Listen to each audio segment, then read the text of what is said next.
no. Now Okay. we're on our pregame. Oh, okay.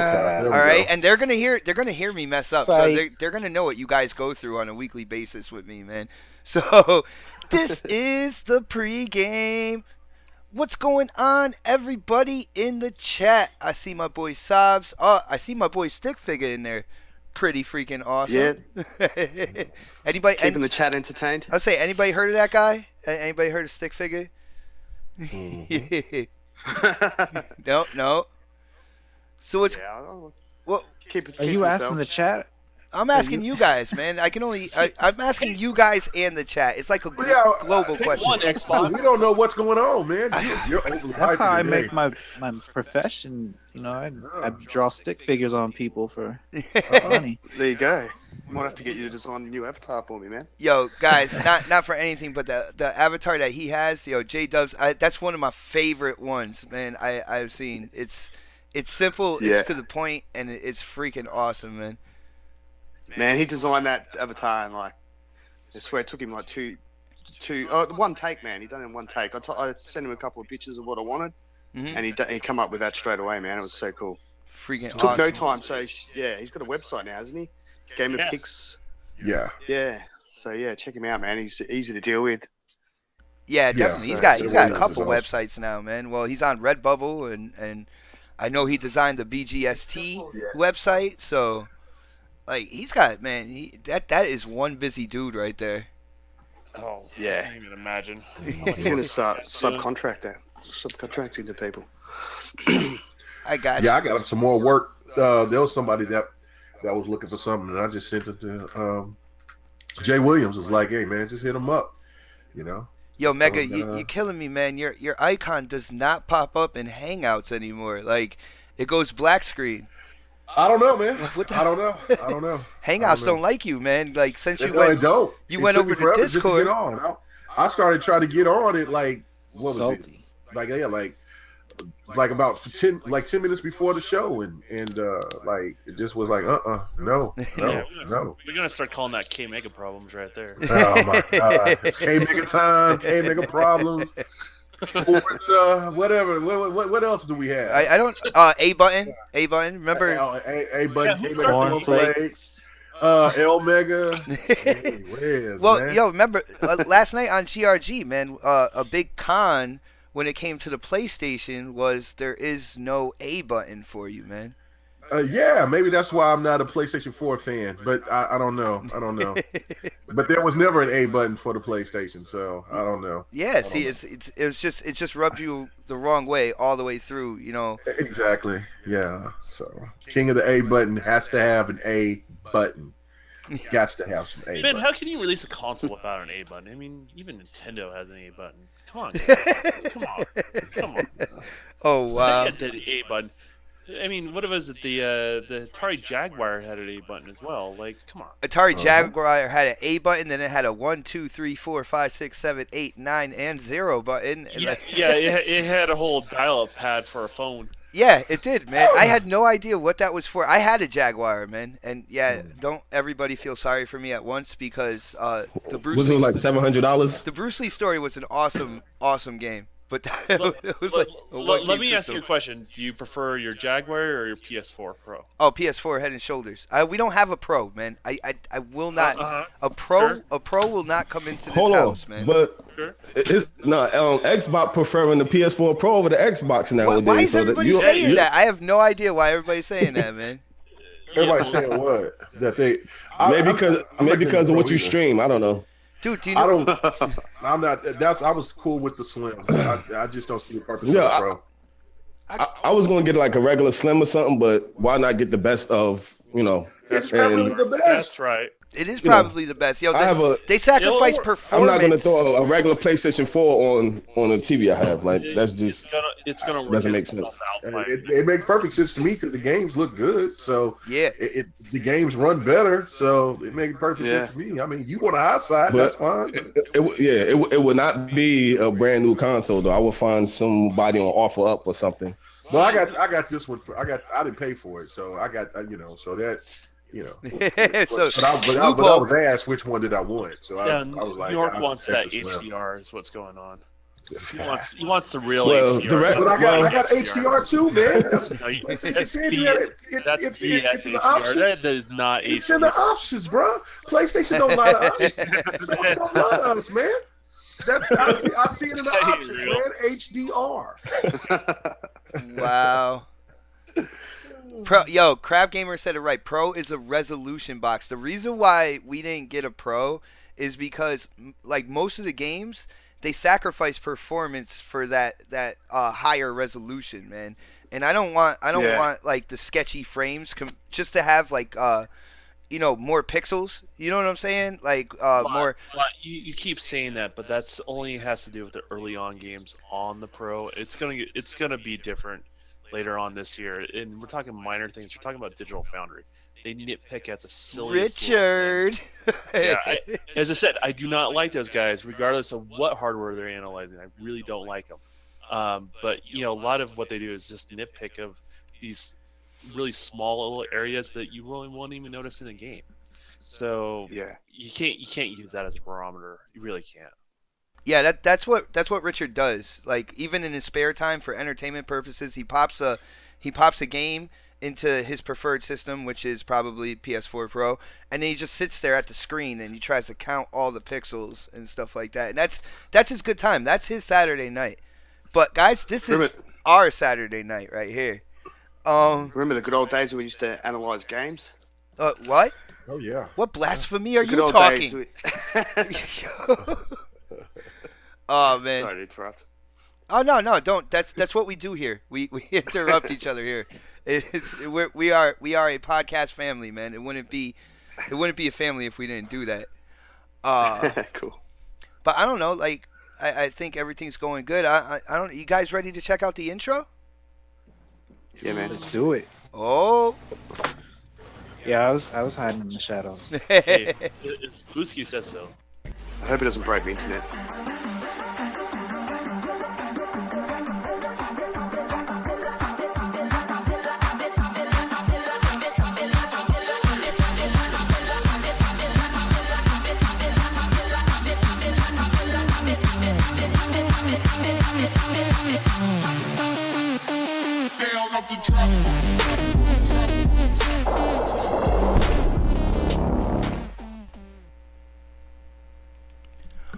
What's going on, people, and welcome to another episode of the next podcast. It is great to see everybody in the chat. I am pumped today. We got a bunch of great topics, and we have a special guest. And I'm gonna get into the intros really quick, and we got to do the special guest first. So I want to say that hardcore gamer from down under and the creator of the Doug podcast, guys, please welcome special guest Stick Figure. What's up, dudes? Thanks for getting me on this show. Really happy to be on this podcast, man. So thanks a lot.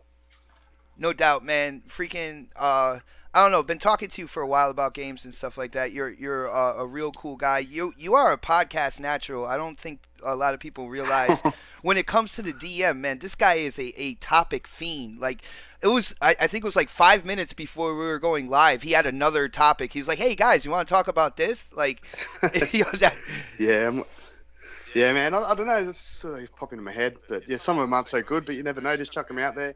Some ideas lead to other ideas, So. Yeah, definitely, man. Just put 'em in Brainstorming. It's something we podcasters do, and it comes out for a really great show, dude. I hope you could check out your gameplay, man. Thank you for submitting that as a special guest. That is an option, and Oh yeah. sit back, relax, and let's hit these topics. But I do have to go down the list here, and I am gonna start with the wizard of the UWP and the self-proclaimed king of breakout in Halo 5, Newark NJ.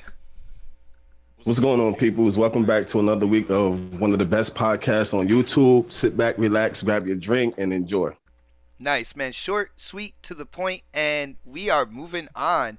You know it. Yo, no doubt. Yo, the next on the list is that golden voice of the next podcast, that smooth talker, Fooskies. Yo, what's up, everybody? Glad y'all are back again. I've been having a good week. I'm ready to have a good show. I'm gonna keep it short and sweet too. So let's do it. Awesome, brother, man. Next on the list, coming live from the 405 and the creator of the Gamers Recognize Game podcast. That's the right way, right, Mega? No, the ladies change it. It's game recognized game Just now. Game So Recognized Game, GRG. I just call it GRG. That's it. That's what I usually call it. So I was like, man, I don't know if I should give it the full title, but coming live from the 405, K Mega. What's up? What's up? What's up, man? If I sound like Darth Vader, man, excuse me. I'm not being a pervert. I've just got a stuffy nose. So I'll be muting my mic every once in a while, but I'll still be listening. But hey, man, it's good to be back. Had a great time last week seeing my Ozzy brothers, and I don't give a damn about being short. I take my time. I do what I want. So everybody, man, so I'm happy for our guest to come on, man. Get to chop it up with him, and just happy to be back. So let's get it started. Nice, man. And of course, next podcast would not be complete without introducing that chinchilla wearing fool. It's time to show that respect. Kiss that ring. The Don.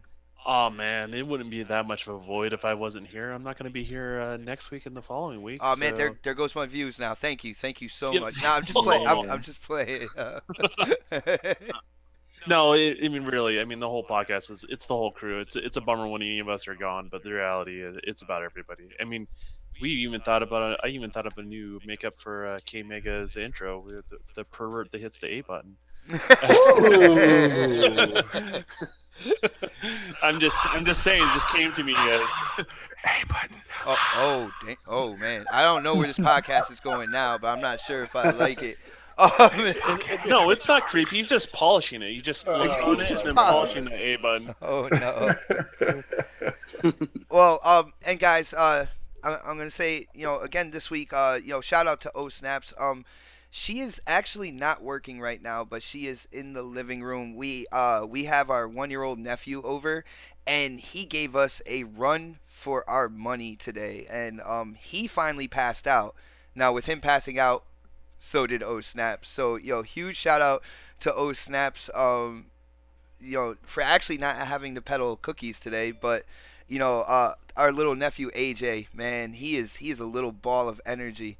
Shout out to little AJ as well, man. Hopefully, yeah, I'm about to say shout out to AJ. Yeah, man. when he gets a little bit Shout out to older, AJ is sleepy. Oh snaps. Yeah, she's not knocked out, dude. Like, but the show must go on, and I can't wait, man. A few years, I want AJ to see the show and be like, oh, like that was me. It's like, yeah, that was you, man. Let's get into the topics though, guys, and I was going to start with that whole price leak. Maybe we'll get into it in a little bit, but I'm hearing something. There's this buzz about Call of Duty and Xbox. Now, can anybody on the panel kind of give me a rundown on, like, kind of what's going on here? Something about Sony's quiet about Call of Duty, but, like, Xbox is, you have Larry Herb talking about Xbox and Call of Duty and, the Scorpio and it being the best place to play. What's going on with Call of Duty, guys? Anybody? I don't know too much about it, but it is Scorpio would be the best place to play. Like somebody at the racetrack. No. Yo, Mega. But I honestly thought that the the exclusive license for or however that go for last year. Like I heard that's what a lot of people was talking about last year. See, and I heard there's at least one more year left on Call of Duty with Sony before they kind of renew everything. So when I started seeing like Call of Duty hitting Twitter and people are kind of asking the questions like, oh well, does Microsoft Xbox have the marketing rights now? I kind of gave it, I just kind of tossed it to the side because I thought there was one more year. Yo, Stick, do you know anything about this? Can you give us any feedback and what you think is going on with Call of Duty? And this is the World War II. This is the one that's coming out this year. What do you think is going on with this, man? As far as the marketing rights go, or yeah, just a game. I mean, I thought they had one more year. I thought they had this year. So I thought PlayStation had the marketing rights for this year. So I could be wrong. I just seen in a few forums and that there's a lot of people saying, that they, Sony have got it. So, yeah, that's what I think. So, which is massive, really. Like, I don't know how well this game's going to go. They've taken out a game. It's boots on the ground now, so all their fans are used to playing the game a certain way, with jumping around and stuff. They're taking that mechanic out of the game, so it might not do too well. Thank But God. yeah, I mean, I know I'm happy about it because, like, you can see I play Battlefield. I like the boots on the ground games.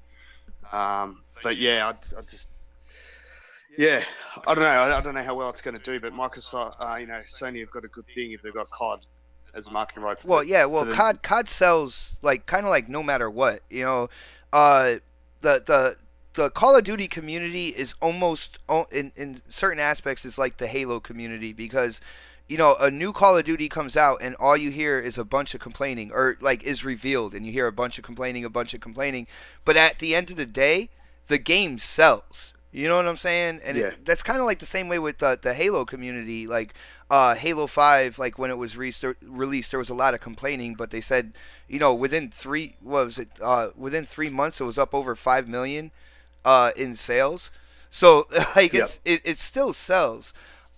Yo, Mega, what do you think about the marketing rights to Call of Duty? Because I guess Xbox kind of talked about the Call of Duty World War II reveal. It's got people thinking that they might have the rights. What do you think's going on, man? Man, I really don't know. I don't care. I was gonna ask if you didn't care. Man. Yeah, I don't really care. The fact of it is that COD has done this to me over and over again of where I'm saying I'm not going to bite, and this was the longest period that I've ever not bought a COD in like the last I think 12 years, and then I Yeah. seen it on sale and I bought it. Now I haven't, I barely played it, and it was just a waste of money, but if they do the boots on the ground thing, I'm really cool with. I just don't understand why they would go to World War II. I mean, there's so many other venues that you could go to. I mean, I would start off at the Korean War. Yeah. Yeah, I would start at Korean War. I would start off at Vietnam. I think that's what everybody is waiting to go is to Vietnam. So, um, you know, I don't know, but regardless if PlayStation has it, that's fine. But when it'll be shown on the Scorpio, it's going to look a hellified better. And if there's any type of, that's up to the developer. I don't see the developer doing any enhancements. But if they did, it would, I'm saying Microsoft wouldn't even really need to have the marketing deal because every time that they'll show the game, on on YouTube or anywhere else is going to be showed playing the Scorpio version instead of the PlayStation 4 version. I got you, man. And I think it's already been announced that when it comes to the Call of Duty World War II, that they're already they are getting the DLC maps first, which is a big sign to who has marketing rights when it comes to Call of Duty, because that's the golden egg for them for some reason. It's like, oh, they get the DLC like a month before everybody else or something like that. So yeah. I like the fact that K Mega's like, I don't really care, because that's the boat I'm in. I'm not a big Call of Duty fan anyway, but like when it comes to these marketing rights, it's funny that throughout this generation, Sony had marketing rights to Call of Duty, but if you go to your like local GameStop or your local game store and you start talking about Call of Duty, you'll notice a lot of people still kind of brand it with Xbox. It's funny, like that whole, because of the entire 360 generation, which was a long ass generation, that was known for Xbox having the rights and stuff like that, and it hasn't really translated over to PlayStation's like kind of like I don't know where they get the DLC first and stuff when it comes to like the more casual gamers. Don, what do you think about this, man? Call of Duty marketing rights, do you think it's still with Sony for one more year? Does it even matter to you, man? What's up? Well, it doesn't matter to me. As I said, I buy Call of Duty once every 3 years. It's like a leap year thing for me. When I buy Call of Duty, it's when there's a slow holiday season. Basically, is when I end up picking one up. That sort of thing, and that's fine. I know what to expect. It's pretty much the same kind of cookie cutter game that they either tweak or add a couple random elements, and for the most part, the core. About 90% of the game, it's always been the same from one generation to the other, and people know what to expect with that. That being said, you talk about a game that resonates with the casual audience more than any other. It's going to be Madden and it's going to be Call of Duty. Those two people, there's people that just that's all they play is those two games, and they don't buy any other games that year. And I think marketing rights, on a lot of games, I don't think really matter all that much in general. But the one that you can't argue that it does is Call of Duty, because what Call of Duty does, that crowd that can swing either way, that are not so emotionally invested in an Xbox or not so emotionally invested in PlayStation, they're emotionally invested in Call of Duty, right? And wherever that mind share is, or the perception of where to get that game and where the best place to play that game is, that matters, and that matters a lot, and that allows that casual pendulum to swing back and forth as far as that goes. um, I have a feeling, honestly, a lot of kind of that extra little boost PlayStation had after its launch the following holiday season had a lot to do with the fact that Call of Duty was over in the PlayStation camp. I between that and Destiny, those are the two reasons, because they didn't really have exclusives to kind of carry that momentum, right? So it had to be those marketing deals, and those are the ones that have a broad audience. I know the Star Wars games have broad audiences and stuff like that too, but Call of Duty is the casual gamers game, if that makes any sense, right? It's the game for gamers that are just like to play a casual, they like to buy one or two games a year and that's it. So I don't know. That's kind of my take. That marketing right does matter a lot. If someone wants to win the holiday season, regardless of the downward slope of the franchise, all this other stuff, it does actually absolutely matter. So Nice. Yeah, it does. That is definitely true. Yo, Newark, what do you think about this whole deal? Like, I know, Newark, you have some opinions on this game as a whole, so I want you to also let everybody know how you feel when it comes to the Call of Duty franchise and with this new World War II. We were talking kind of like behind the scenes, so why don't you let everybody know what you're thinking about with Call of Duty, man? I think it's going back to its roots. That's a plus for me. One of my favorite games is, the World War II Call of Duties, with Call of Duty 2 that launched with the Xbox 360 up until, I think, Modern Warfare 2. So, and I think boots on ground, they're going to lose a lot of their fan base. A lot of their fan base might stick to the previous Call of Duties and Destiny, but this is like a Call of Duty for us adults. The World War II era. Yeah. And I hope they don't make it. They're gonna. I don't know, man. They probably find a way to throw some sci-fi up in there, something where it's gonna be zombies, and it's gonna be something that throws it off of the original World War II. I think they'll have those. But I think know they'll have those zombies. That's one of their more popular things now. Is instead of it's the zombies and. I forgot what that other mode that they have. I rarely ever play the zombies. I know a lot of people love the zombies, but no, I don't think they'll switch up. I think what they'll do is that they'll probably package in Modern Warfare 2, and then that's what's going to get me back. And I'm going to buy that day one because, like you said, Modern Warfare 2 was my favorite COD next to the one that we just got backwards compatible on the Xbox. Yeah. Those were my favorite two Call of Duties. And me too. And so, if they bring Modern Warfare 2, damn you, Activision, you evil bastards. They but you did it again. Yeah, you did it again. You did it again. So, but you're going to buy it, though. So why wouldn't they be like, oh, we should just do this every year? You know what I'm saying? Yeah, I know. But eventually, but then you only got three of the Modern Warfares and you only got two of the Black Ops. You know what I'm saying? You can't remake the third one, the third Black Ops, and nobody's going to give a damn about Ghost unless, you know what I'm saying? You just can't remake those. So if they come out with the package deal with Modern Warfare 2, then I think the year after is going to be really problematic. It's just like I said this last night on GRG. I said what they need to do is Activision needs to start spreading these games out, and what they need to do is have, if Sledgehammer's going to do the World War II, then they need to have Infinity Ward do a Modern Warfare. If they're going to, and then the other with Treyarch, they need to do the future one. But they need to give each, if they're going to keep doing it every year, that means it gives it space, and for the diehard fans that likes boots on the ground, they can always go back and yeah, good idea. they can always go back and they can play that old this year's Call of Duty and just expand the DLC for 2 years instead of, or 3 years if you have to, instead of always regurgitating Call of Duty every year and then just forcing what you want on people, because people are going to eventually, regardless, it sold the best out of every game last year.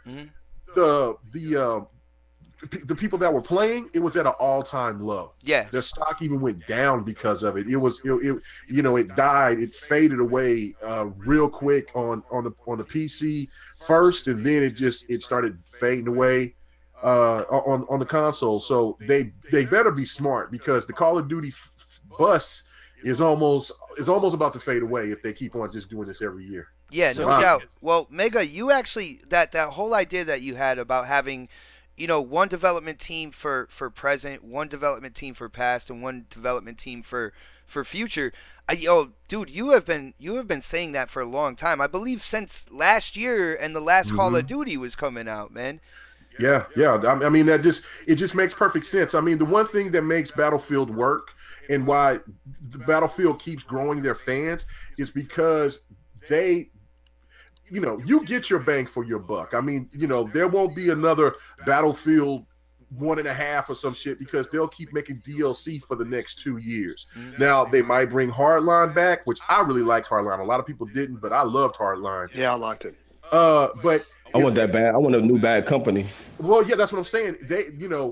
EA has got enough to go on now to where they can compete, and the way that the engines are, and with the Levolution and the the destruction, that's what separates, and the huge maps, and you have it 64 players. COD is going to have to revamp that engine, and if they keep bringing out these games every year, they'll never have time to revamp the engine. And while DICE keeps on making strides with their new engine, it's going to start surpassing. People are going to start saying, "Look, I want to start gravitating to Battlefield." I really do see that. Yeah, definitely, dude. And that's something I've been saying for a long time as well with you, Mega. Is like, you could keep kind of modifying the engine, trying to upgrade it, but it feels like you got like a car from 1982 and you just keep tacking on parts to it. Eventually you're gonna have to go in and buy a new car. You know what I'm saying? And I think Call of Duty, it's about that time, guys. Now I know Activision, they're cash grabbers. So about time it was 5 years. Yeah, for real. That's on that same front. So engines are always innovated on, right? There's always a core element of code, and it's always innovated and torn apart and rebuilt and torn apart and rebuilt. So they're always kind of added upon. And Call of Duty has done that, but they've always they haven't tore it down to its basic element of the engine in such a long time. And every one of their competitors has 5 or 6 years ago, right? So when I say like 5 or 6 years ago, it's not a joke. Like, it's dead serious. Like, they needed to do that a long time ago, or they need to buy out someone else's engine or build upon that or something. But yeah, it's really showing its age, I think. It is. And another thing is that, they're kind of going to eat their young, because Destiny is coming out. So, if, how people are gravitated to Destiny, people are going to start just moving over to Destiny and just leaving, COD in the dust. I know COD is always going to sell, but I think what makes the money for Call of Duty is everybody buying the map packs and things like that. And from my understanding, that was at an all-time low, because a lot of people just couldn't stand Infinite Warfare. They and so they may have bought it at a record rate, as usual. But when it came to the DLC, a lot of people didn't buy the DLC, and I know I'm one of them. I mean, I bought it, and I was just like, how should I invest into it? I bought the Black Ops 3 DLC just this year. So I don't know, man. I mean, there's a key thing K Mega said is year over year, right? What companies do care about, one of the things they care about a lot is year over year sales, right? They always want to see if things are going on an upward trend or not. And that's actually what really hurts companies when year over year is not as strong. That's when investors look in, and that's when investors drop out, all that sort of stuff. So the franchise is actually still very profitable, right? The money they spend on the franchise and what they make on it is still extremely profitable, right? But the problem is the year over year. So the income to keep continue to push that franchise the way it is, that's if that doesn't continue to go up or have some sort of recovery there, the resources to actually make the game may get choked out a little bit. So that is another problem that Call of Duty is facing that people don't think about in regards to that. So I just wanted to iterate on that. All right, Didn't I got you. Well, the Golden Voice is a little quiet on this front, man. I want to hear what he thinks about the marketing rights for the next Call of Duty World War II. And I figured it'd be a good time since his gameplay is up as well, and he is really kicking ass in Rainbow Six over here. Yeah, dude, your gameplay in Rainbow Six has just gotten better and better and He's better. deadly. Like, yo, dude, you are killing I'm it. watching him. I'm like, man, I'm I'm loving glad that I'm not game. playing him. So, what do you think about the marketing rights? Because Great game. I believe that the DLC map packs and everything are still going to be on PlayStation first. And do you even care at this point in time when it comes to Call of Duty marketing rights, man? Nah, I don't care, man. I gave up on Call of Duty. I think I bought Black Ops 3 was the last one. What was it? Infinite Warfare was the next one. Yeah. yeah. Yeah, see, that's what it is for me. I don't even know. I don't even care. Well, I got That's you, just man. the way it's been. But I don't know. I thought they still had it for another year too. But Yeah, me too. I mean, it doesn't really matter to me. It doesn't affect me in any way. I can wait an extra month for DLC. Well, Foos, what about Yeah. what about this report about Star Wars Battlefront 2? I believe I saw an article where it was stated that there's going to be a co-op version of the story mode, and it's going to be Xbox One exclusive. Since we're talking about multiplats, since we're talking about games that will sell, I was wondering, man, what do you think about that? First of all, do you think that's true? Do you think that like they're going to have an Xbox One only like co-op for story mode? And what do you think that means for the marketing rights for Battlefront 2, dude? I don't know so much if it's true. I mean, that's kind of an easy, game mode to make, right? Mhm. I don't understand what the exclusivity to that would be to make someone feel that they had to have it. I mean, couch co-op is good and all, but for a Star Wars game, Battlefront, nah, I'm gonna sit there and play it online with everybody else. I got you. So it doesn't really matter to you either way, then? Nah, that kind of exclusivity doesn't really matter to me now. All right, cool. Yo, special guest Stick Figure, man. What do you think about this Yep. whole Battlefront 2 thing? I saw an article where basically they had a picture of another article, so I didn't track it down It's weird. completely. But what do you think about the The co-op? split screen? Yeah, the split screen co-op that they're touting for Xbox One. Do you think it's real, and does it mean anything for the marketing rights for Battlefront 2? Because I feel like 110% that Sony has that as well, man. Yeah, me too. I don't know. Was that on Microsoft's? That was nothing to do with Microsoft. That was just a leak somewhere else, was it? Because Like I said, I saw an I just call article bullshit. about an article, so like I didn't Yeah. track it down too much. I don't. Yeah, I think it seems a bit sus. Unless maybe the Scorpio's got dual screen support. Well, they did say like But, for Halo is going to have split screen again, going Halo 6 and beyond. So, but I don't Yeah, which is understand good why they would have for those it people. as like a console exclusive, because You know, Yeah, that's weird. Xbox One, you're not just dealing with Scorpio. You know, you're dealing with the One S. You're dealing with the original Xbox One. So that means if it was an Xbox One exclusive kind of mode, it would have to go across all three devices. It can't just be Scorpio. It's not something that people. It's a a lot of people don't use split screen anymore, and the people that do, I'm glad they got it back for Halo for those people. But why would they have that as an exclusive? Like, it's not like there's no benefit for Microsoft. They're not going to sell more consoles or games out of that. So I just think the whole thing's a bit weird. I don't know. I just call bullshit on it. I think it was just some weird someone trying to get some clicks on their website or something. I got you, man. I got you. Yo, Mega, what do you think about this deal, man? Do you know?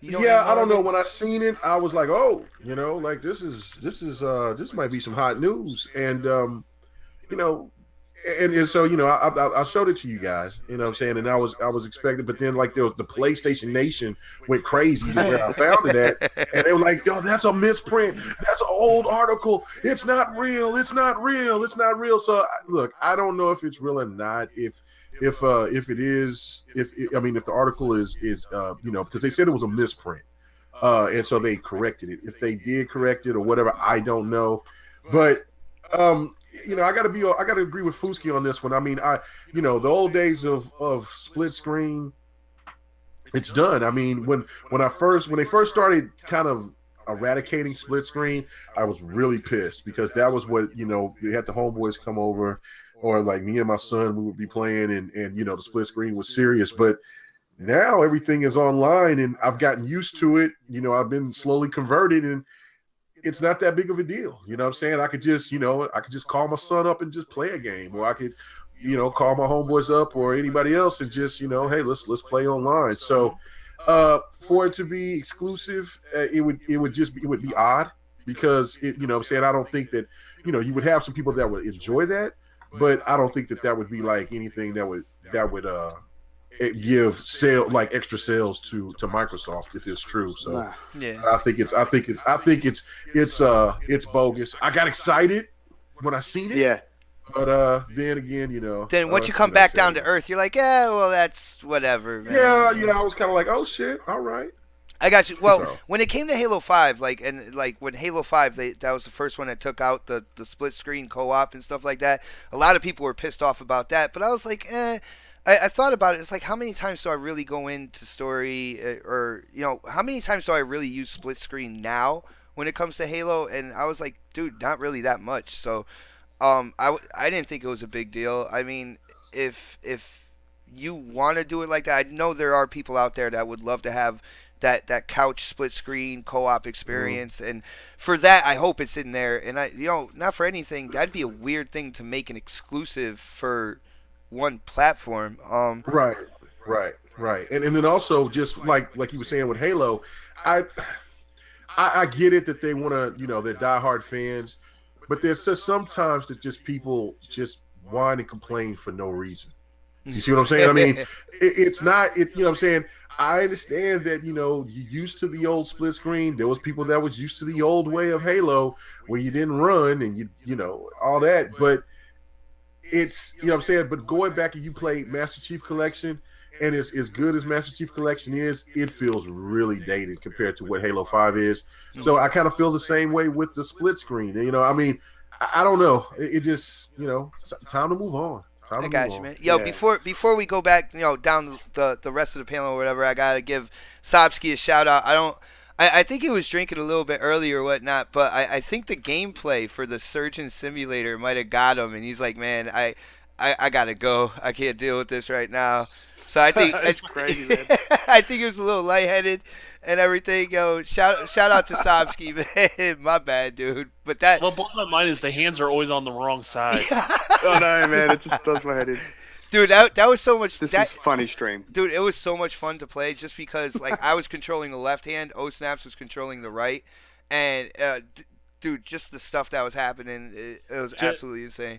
I got some news for you. Neither one of you are controlling either one of those. They were out of control the whole entire time.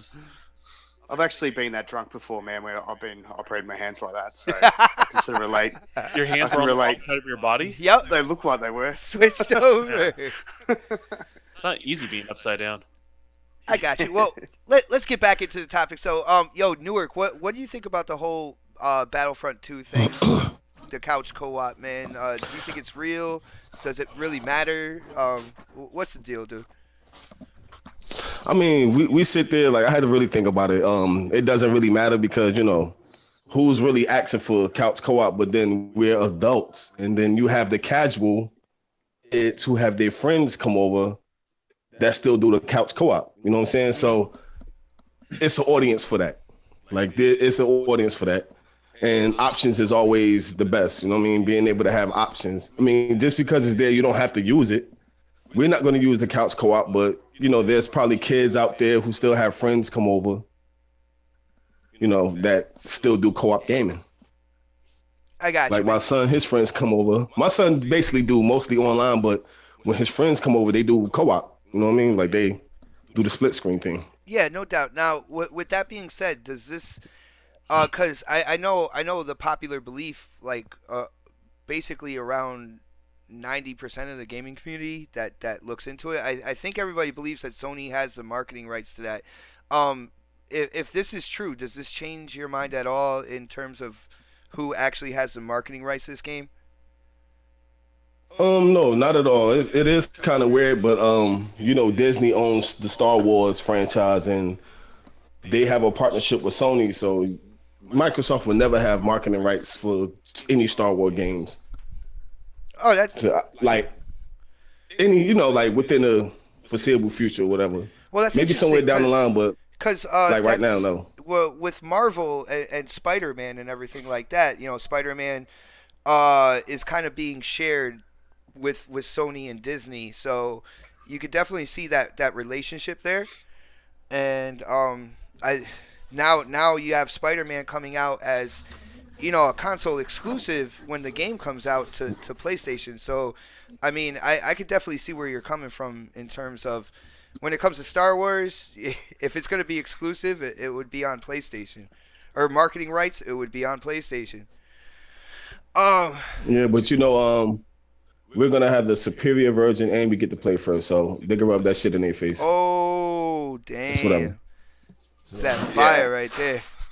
And I think they can ride out another year, Microsoft, and then have the Scorpio next year and everyone knows what it's about then. Like maybe next year's when the Scorpio is going to really start, sailing well. Mm-hmm. The year after as well. Because, like at the moment, it's just, who knows what it is. Once it releases, people start seeing it. People start streaming it. E3, I don't think anybody, it's going to be overwhelming. I mean, I'm going to tell you, right, power is everything. That's why PS4 is in the lead. Power is everything. That's why you got the PC people bragging about power. And the most powerful console is going to sell. Yeah, people want that. They're going to get but then you have to people too. Like. Yeah, but they got to market it. But then you have like the ponies, like the diehard PlayStation fans that would stick with Sony like no matter what. Like regardless of power or whatever. Well, the thing is if they got the power lockdown, now if they bring the games and start focusing on these games and bringing it out, it's a win-win. They're gonna take over. Marketing. I don't think that's possible though. I I know that a lot of people like to just get in on the marketing rights and think that is what is the staple. I say it's 30%, 40%. I know that may seem low to you guys, but when it comes to exclusive games, and if you have the more powerful hardware, and if you advertise, you know what I'm saying? If you advertise your first party games and your powerful system, I think that will trump everything, that any marketing deal, because when people see, if you promote your first party games and everybody sees what they look like on the Scorpio, and then all these and then people with those third parties that everybody from Xbox will also have as well, they'll start showing those games. They'll start letting people see what the difference is. Marketing rights ain't going to mean a damn thing. I really do think that. I know I might be in the minority on this one, but I really do feel the reason why Killer Phil has not made this push on trying to keep COD and go after all these other marketing deals is because they're so confident that the looks will be so drastic that people are going to gravitate to the Xbox anyway. Like, And you know what? I really do. Yeah. What I really believe, like, and I can almost guarantee is a fact, is that power is like the main thing. I don't, like, regardless of any game, any exclusive, whatever, power is the main thing. You know, if like, because that's what the whole argument is over. Like, online, people go back and forth. Oh, this power, teraflops, this, that, and the third. And another thing that people might not like, I don't think Microsoft will ever have exclusives that's better than the exclusives on the PlayStation because of the studios. Studios with enough. I have to, because look, Naughty Dog is already at the end of Uncharted. Uncharted is kind of like, look, they might try to make another Uncharted, but if there is no Nathan Drake, then what is there left is if you just have like the chick, that DLC, that could be the start of a trilogy right there. That could be, but you know how there's a difference between Xbox fans and PlayStation fans. PlayStation fans are true to the same. They don't like, just like with the UI, the interface with the PlayStation, they like the same thing. You start changing too much, they're going to back off of it. They like things to be structured to where they feel familiar. You know what I'm saying? Xbox gamers are more like, well, we'll go with the flow with anything.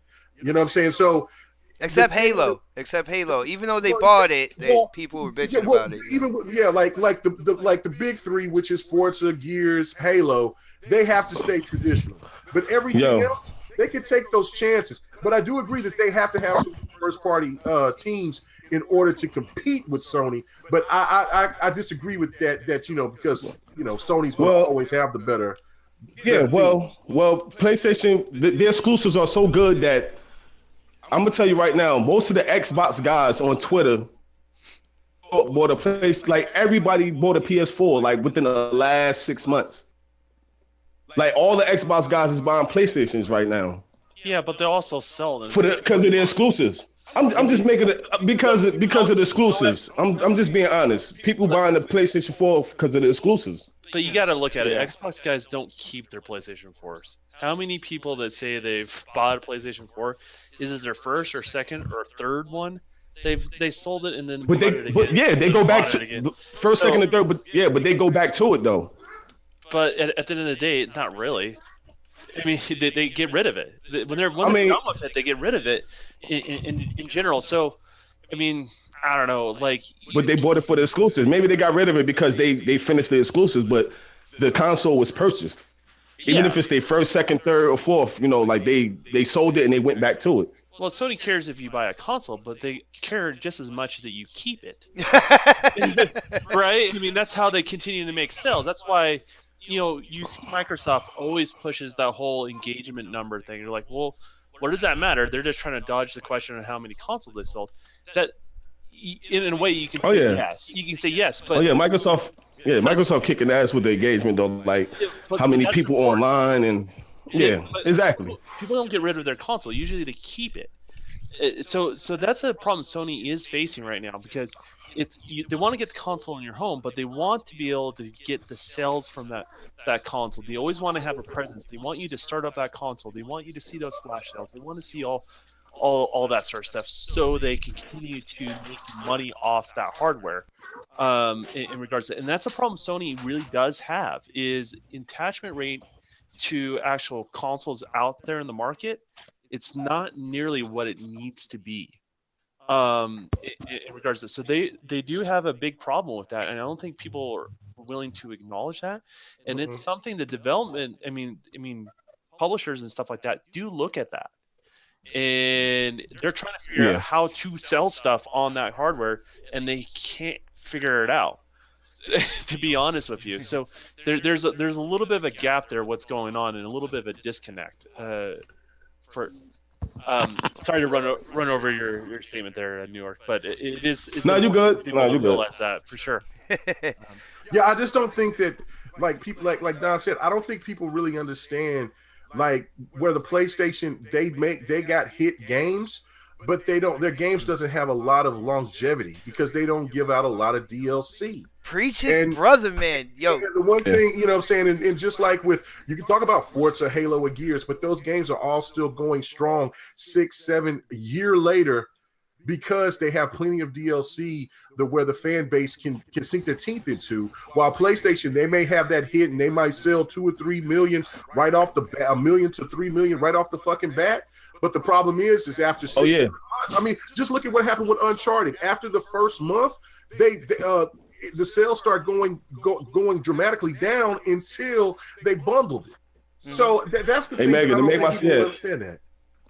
To make myself clear, when I was referring to as far as exclusives, I mean, like, you know, like the story-driven single-player type games or whatever. Like, we got the multiplayer on lock, but, you know, like, you know, you got the game, you got I forget the zombie game that's come out. I forget. But games like that, you got the God of War and stuff like that. State of Decay? No, not. I'm talking on the PlayStation side when dude running, it's like 1 million zombies chasing you. Dead, but long gone or something like that. No, it's Days Gone. Days Gone. It's something. Yeah, there's something like that. Days yeah, Gone. you know, Yeah, Days Gone. Yes. like them studios that make those type of games like that. You know.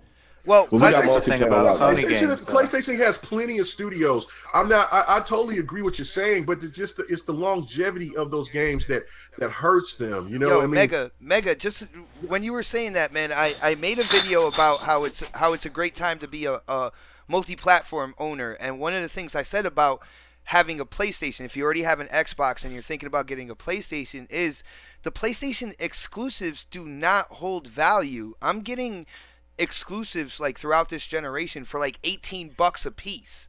You know what I'm saying? When you put that to the Forzas and the Halos and the Gears, man, like those are still up there in price. And I'm getting the Sony exclusives for like, one was like $9, the other one was like $18, like no more than maybe like 20 some odd dollars, man. It's that I'm saving money. You know what I'm saying? Yeah, I wasn't going to buy The Last of Us until it was under $10. I mean, and all day was tripping like, man, you a hater. You just don't like good games. I'm like, no, that game came on the PlayStation 3. I'm not going to spend $20 to $30 for no damn game that came that far. And I'll say the same for you know, Black Ops 2 or Black Ops 2 that came on backwards compatible, and then Activision raised up the price and put it to $40-$50. Fuck that. I'm not doing that. I mean, I got it for free because I already had it digital. But that's the thing of it is right there, is that those games for the PlayStation, they just don't have the longevity. And you can talk about how you know, that multiplayer for The Last of Us, it can be as great as you want to, but how many people play on that every night? How many people play on Uncharted 4 every night? You know what I'm saying? Compared to, you know, how many people play on Halo, Forza, and Gears. You know what I'm saying? Shit, did you notice that Call of Duty Black Ops 2 is the most played game on Xbox right now? Yeah, that's crazy. That's pretty cool. Insane. Yeah, that's crazy. Here's a crazy statistic. So, you know, I don't know how true this is, and I want to do a little bit more homework, but they digital actually accounted for 70% of sales on consoles. So we're talking PlayStation, Xbox One, right? Yeah. So that includes DLC, right? Includes buying the games digitally, all that sort of stuff, right? You also got to take in consideration Sony's network, and I'm not trying to pick on them, but they're not as trusted with people's personal credit card information and stuff like that. People have had a history, and Sony hasn't had the best rapport with their customer base on how to handle those situations. Hey, man, you're being nice about that too. And you also have, you know, more people trust their credit card. They also on Xbox. I mean, that's a proven thing. You can look at just how many gold memberships there are compared to the PlayStation memberships that are going on right now. And, you know, when people talk about discrepancies between, you know, hard sales and digital sales, if the 70% of the industry sales are all digital and most of that's DLC, we know which system majority of those digital sales are happening from. Right. We also know the majority of where the hard copies are being sold from on the PlayStation side. So when people kind of want to compare these numbers and get into these arguments where they just don't really have, even the majority of the data that's really out there, it's not Yeah. really worth fighting about, because at the end of the day, you're going to end up with egg on your face, when the numbers actually do come out, or something along those lines, right? The perceptions on these hardware and what's going on between the two, it is a lot different than what people think it is, so far as like the average like hardcore gamer that's into the news and all that sort of stuff. They don't have the complete picture at all. Nah. And this is coming from people I know in the industry that are telling me, like, they saw a huge 43% increase in digital sales, I think, last year or yeah this year. a huge spike. And here's the other crazy thing is the Play Anywhere stuff. No one will tell me numbers behind the scenes or anything like that, but I hear the numbers are actually much higher on that. That's why you're starting to see some people like Capcom experiment with Play Anywhere, and then you're seeing more and more companies do these sort of things Exactly. in regards to that. But who knows? Like, I don't know, these whole deals with sales. I think Star Wars is one of those games that does kind of matter, because it expands upon beyond the traditional gamer. It does expand on to the people that are just simply Star Wars fans. Yes. And so that sort of deal does matter. But I don't think Sony has the same sort of deals as we're accustomed to. In order to spread, the amount of cash or capital they have over so many titles, I don't think they have quite as much of a lockdown on how they market these games like they once did. And I think, in the case of, and you've already seen it before, if you look at, like, for example, the whole Disney deal with Star Wars, and you look at the fact that Xbox is being very vocal through their own channels, of course, right? Of, Larry Herb did this whole thing on Star Wars and all Yeah. that sort of stuff, right? And the strategy there, just so you guys know, the real strategy is for when Larry Herb talks about it, they're talking about on their platform. Oh, right? definitely. Yeah. Definitely. So it doesn't expand into the television area, right? But they know when they talk about it and they're doing that preemptive, like, hey, this is a great place to play Star Wars, right? And they know they have the boost of the Scorpio and the hype that's behind that, right? They know that, guess who ends up talking about Star Wars in relationship to Xbox? The people that Sony doesn't have any control over, the gamers, right? Yeah. So Streamers. these are the type of strategies that are happening or talking about. And before, Xbox really couldn't talk about some things like they have already with Star Wars. So that's why there's all these questions, like who has the marketing rights, who doesn't, and all these sort of things, is because they don't have as tight of a hold on these marketing rights that they once were. And I don't think they have quite those ironclad contracts they once did. And honestly, I don't think those developers the publishers really like those ironclad contracts, because it does kind of shoehorn them, and it can hamper their sales on the other platforms they put the work on. So they're all things to think about. Yeah, it's in regards to all that. definitely something to think about. Now, I'm trying to wrap my head around. When it comes to the marketing deals and stuff like that. How many they have actually had within 1 year? Because they've had Call of Duty since the beginning of this generation. So I believe when the original Battlefront came out, they had the marketing rights to that, because they had the Darth Vader PS4 as well. So they would have had the Call of Duty and the Star Wars that year as well. But it is something to think about, because Sony, they don't have those Destiny deep 2. pockets. Yeah, and now they got Destiny 2 this year as well.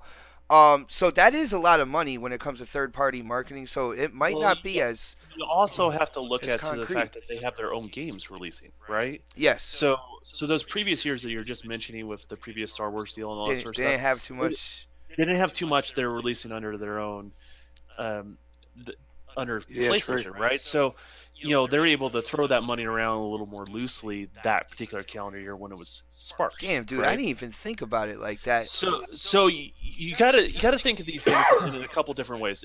Do they really have as many games that people think they're going to release? No. The good question is yes or no, right? You gotta Hell answer no. the question. And then you also have to think about, like, okay, if they have all this and they have this, when just kind of put yourself in the mind of a publisher, right? And I'm Sony. I come up to you. I say, I want this, this, and this, and I keep having this laundry list. It's super, super long. Of things you can or can't do, and how we're going to market this particular game, right? You as going to respond, is going to say, "Oh, how much was that? Oh, unless you're going to pay me X number $1 million more, or whatever the dollar amount is, right? You're going to have to take this and this off the docket, right? Because that affects their bottom line. So, their business wants to be profitable, and that's how that negotiations work. So, exclusive marketing rights are different per game. People need to, keep that in mind as well. So, Yeah. Like Well, with that's COD. Go ahead. Sorry. Sorry. I was going to say with COD, with the early Yeah, release in a little bit. content, man, that makes a bigger difference. But like Battlefront, that's got no season passes. Obviously going to have DLC. I wonder if they're going to have timed DLC on that one as well, because I think people do like that.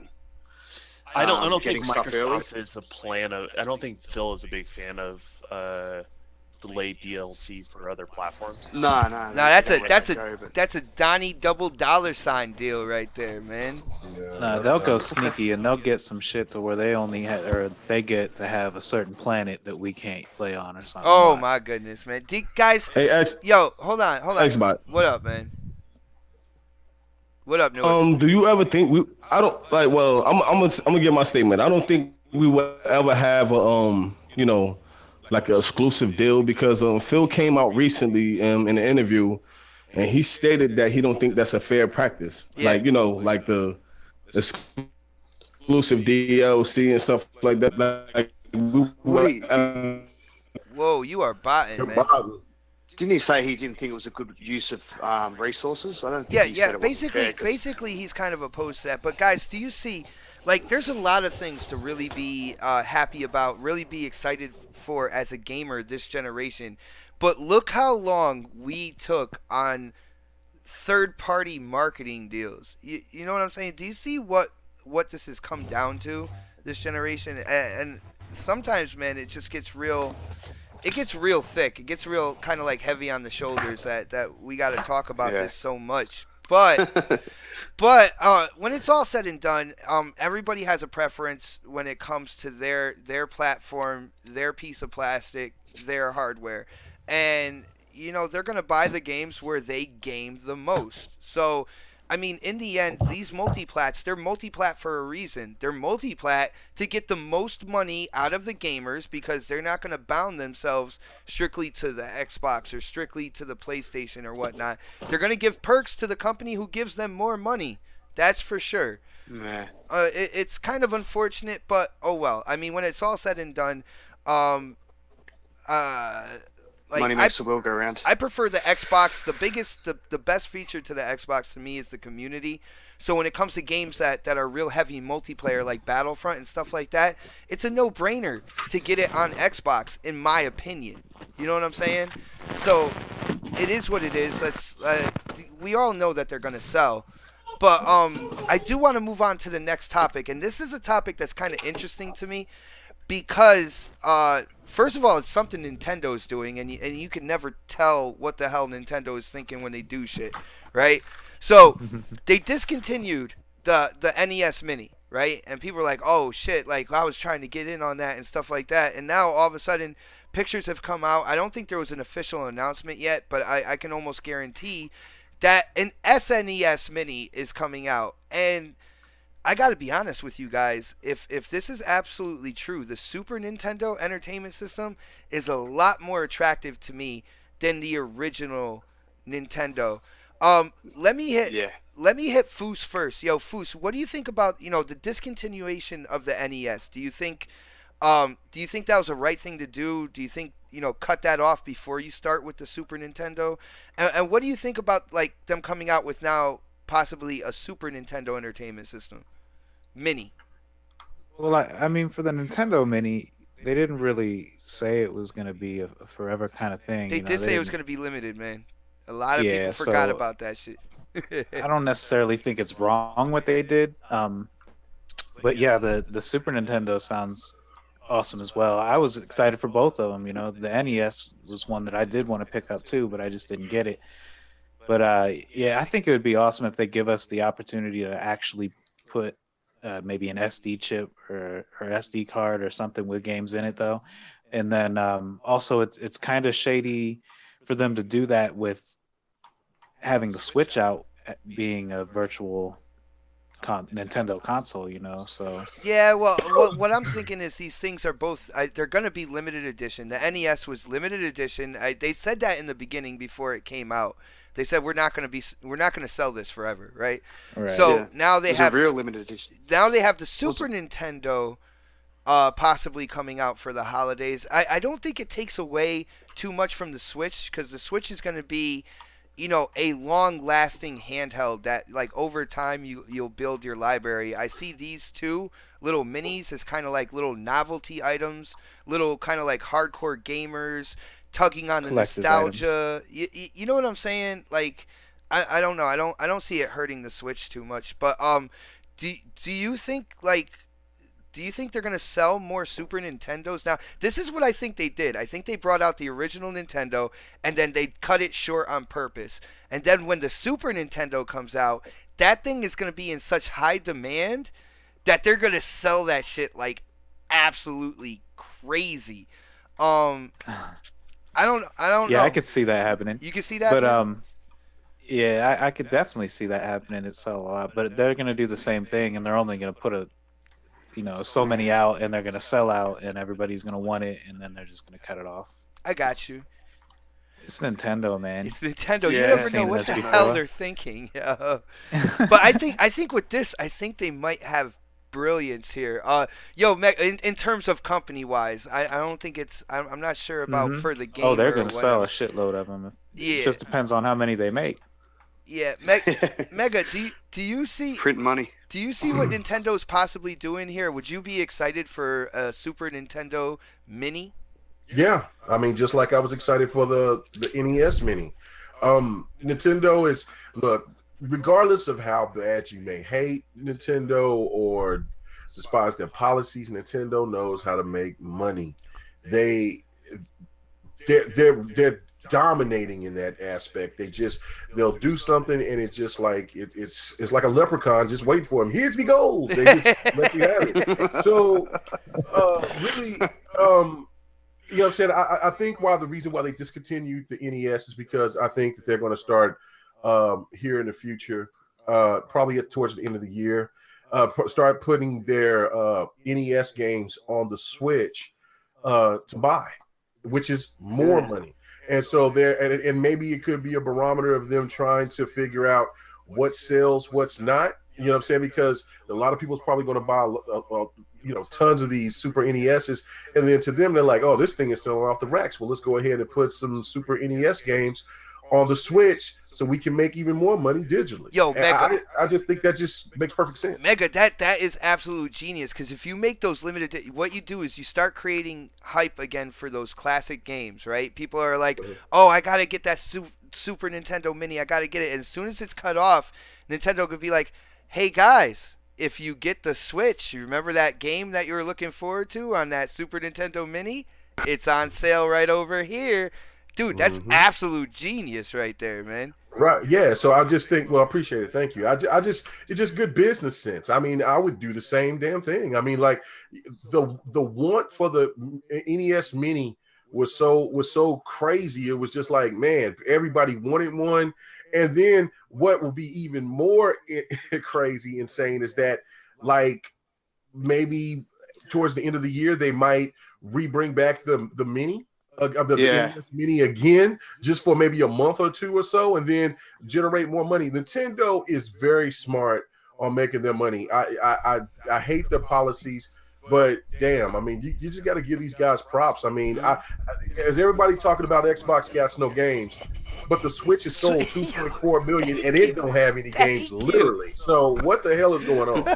Yeah, but that always happens. Shit, that Super Mario run and that Pokemon Go was genius. Yeah, That's how they're gonna make, man. Listen, that's how they're gonna make their money, man. Well, that's what I was just trying to explain to Z and them is like, this is, look, they're going to start implementing, once they put a Pokemon on the Switch It's a wrap. I don't care It's what curtains. PlayStation It's curtains. drops. I don't care. It's kitens. It's kitens. They say. I don't care what PlayStation drops. I don't care what Xbox drop. They put a Pokemon that you can play on your TV. It's over. It is a wrap. And then if they start implementing some of those, those cell phone games onto the Switch as well, it's a wrap because that's exactly what the casuals was wanting to do. They're coming to E3, so expect some games. Yeah. Yeah, that's another thing I'm excited about with E3 is Nintendo is finally having a conference again, not a treehouse or any other type of bullshit.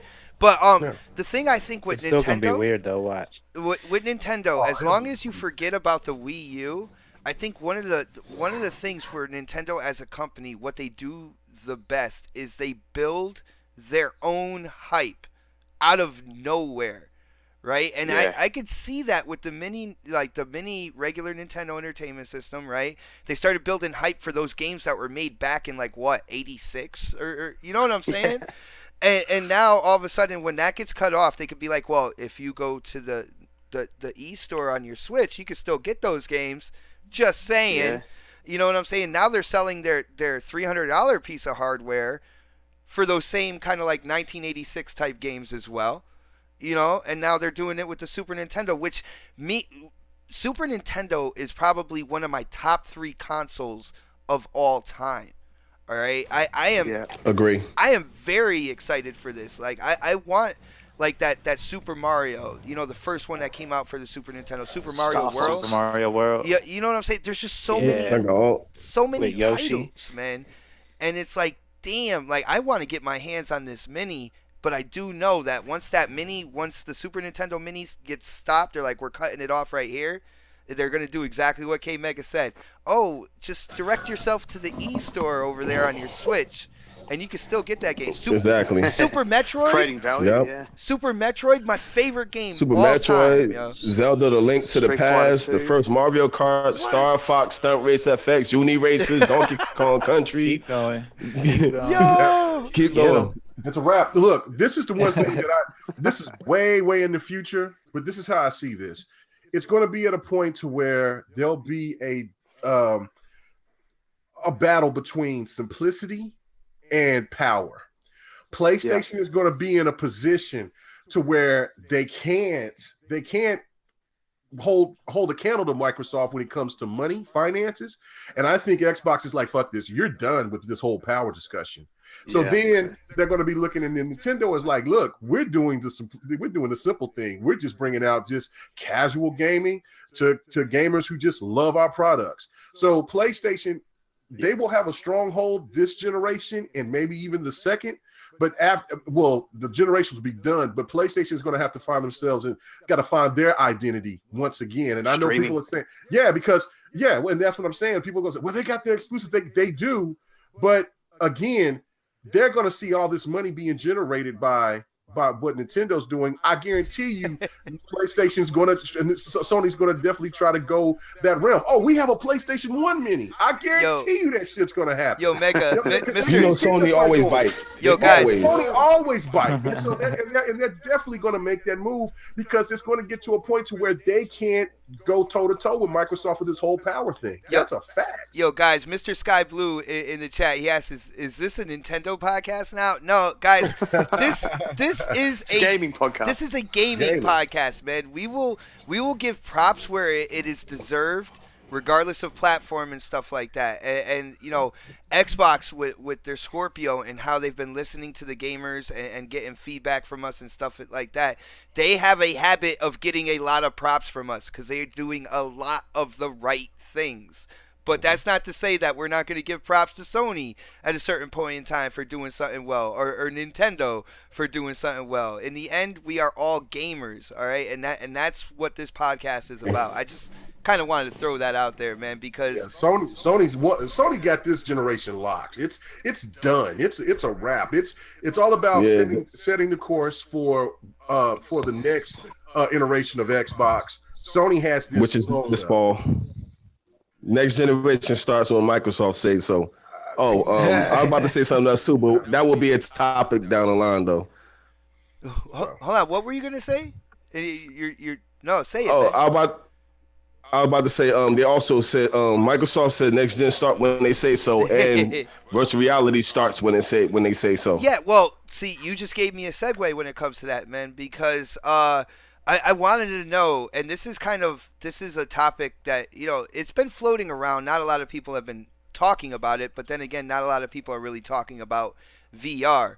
But guys, get ready for another VR push because when the Scorpio comes out, I think a lot of people on the panel know as well that Microsoft is working with other companies on 6 different virtual reality headsets, one being as low as a suggested retail of $200.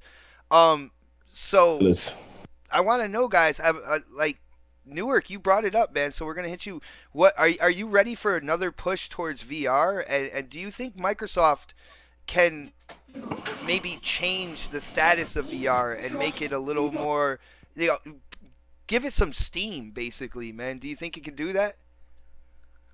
Phil Spencer said they won't really talk about VR or really adapt it until he feel like it's worth it. And they got a couple of devices coming out. Some of them is very affordable, and you got a lot of PlayStation fanboys that's feeling some type of way because their wireless headsets with lower latencies than the PSVR. So full resolution and everything. Am I still buying? Yeah, you bought it. You blacked out a little bit, man. It kind of popped back up with full resolution and everything. But yeah, so and I say like around the Go ahead. Sorry, man. I was just saying, I thought Phil said that the public won't adopt VR until it's simplistic, wireless and stuff as much. I didn't think he said that they wouldn't sort of look into it still. I think people get confused over that. I'm pretty sure he said, yeah. Yeah. It was around the time when people was going around saying on Twitter like, yeah, Microsoft removed the virtual reality Scorpio thing off their website, whatever. Yeah. And it was actually removed in error, and it was put back up there. But they're definitely I think Microsoft with the Scorpio are gonna release VR. I think they'll talk about it at E3. Who I heard Fallout 4. I heard Fallout 4 was supposed to set standards. Yeah, Fallout 4. And I think Kinect gonna play a big part of that too. Like I don't know, unless like some VR devices got to be have to have their little camera or whatever, but who knows? I don't know. Newark. You definitely need a camera for VR, man. You can even see that with the PlayStation VR. You need the PlayStation camera and stuff like that. I do like what Stick said because the rumor is that they're going to be talking about VR at E3 as well, and then they might try to say that they're backing away from VR a little bit on a wait and see what happens. But at the end of the day, Xbox is a division of a corporation, and the corporation is Microsoft. If Microsoft is investing with other companies on 6 different VR headsets, then I can almost guarantee you, like, if Satya from the top of the is like, hey guys, you're gonna have to start really talking about this when it comes to the Scorpio. They're gonna be like, all right, boss, here we go. You know what I'm saying? Like, at the end of the day, it's not. And it's around $199 and $299 price point. Wow, that's good. I'll buy it. Which is crazy. If it's got the games, I'll buy it, man. If they bring out a fighter pilot game, or even like Battlefront 2 has some sort of VR aspect to it where you're fighting, dog fighting and stuff, I'll buy it. And that's another thing that I just want to add to it is that if Microsoft is giving VR at that type of price, they're giving us, at an affordable rate. I just don't see them giving us a crazy price for the Scorpio. I just don't. Thank you, man. Dude, we talked about it last night. You saw. Yeah. I went in on the Fonz a little bit just because. Triggered. Oh, nah, yo! Shout out to the Fonz at GRG, man. Like he is an awesome dude, man. Like he talks with a lot of common sense and stuff. It was just that he was like, well, when it comes to what the Scorpio offers. So I had to ask him, well, when you talk about that, what are you talking about what the Scorpio offers? You know what I'm saying? Then you talking about the native 4K and stuff. I was like, well, they were able to use, these cheaper components when it comes to the Jaguar core, and even to a certain extent, the Polaris architecture with the GPU, and their modifications are all done in house with their R&D. I was like, $400 is not really that out of range for the Scorpio. But thank you, Mega. There's actually more cost savings that people don't even realize that I've been privileged to in the last week or so. Oh shit. We're talking about Microsoft and the Surface team. Well, no, don't go there. Oh shit, here we go. There's even more price savings. So either they're going to increase their margins, or they're going to come at a really good price. I'll just say that the information's out there, but no one's really I've seen put two and two together. After I talked to somebody last week, and who he talked to, it was a pretty short list of who's in charge, and yeah, there's some additional savings going on there. That's a huge one. The drop. Oh, Xbox. So that's pretty crazy. I responded to you in the instant messenger about the whole the flip flop with the price thing. I want the Scorpio to be $399. I want to pay that price, but I don't think it's going to be $399. So at the least $450. If it's 399 euros, it's not going to be 399 US dollars. It's not going to happen. Well, I don't think that link's very accurate though. Hey guys, if you don't mind, guys, if you don't mind, continue with this conversation real quick. I hear the nephew going kind of crazy in the living room, so let me just step out and see what I got to take care of. Okay. So all right. I don't think that link's very, very accurate. I wouldn't put too much weight into it. It doesn't change my stance, and I don't think it should change your stance either. It's a prediction, right? But at the end of the day, I do know of a couple other price savings they're doing with the hardware. And then the weird thing about that conversion, it goes to, I think, $429 to US dollars. So usually they'll either round up or round down. Yeah. Yeah, so they'll usually they'll either round up or round down, and the exchange rates are different per country and stuff like that. So that leak was from Spain, if it was accurate. So it's hard to say how that price relates to Central UK, even though it's in euros, or how it relates to here in the US. So there's a lot to kind of pull from that, and I don't really think it's accurate, to be honest with you. A month and a half to go. I'm ready. Well, okay. Well, then my first YouTube video. Well, that's fine. That's fine. Because this is what I'm saying on this. We know where your stance is, Newark. You saying that it's going to be 500. You're not 500 or more. This is the thing. No, not more. Hell no. Okay. Well, I said at the least 450. Okay. But that's fine. That's fine. But you also have to take a consideration of what these people have been saying underneath. It's just like in that promo. When I made that video a while back, and then when I showed that promo, that lady said, "This is the We Hear You console." Where I'm looking at somebody in the comment section that's talking about that Microsoft is. That's for the hardcore gamers, though. Let me finish. There are only 1 million sales behind Sony in the United States. That's the market that Microsoft wants back, is the United States of America.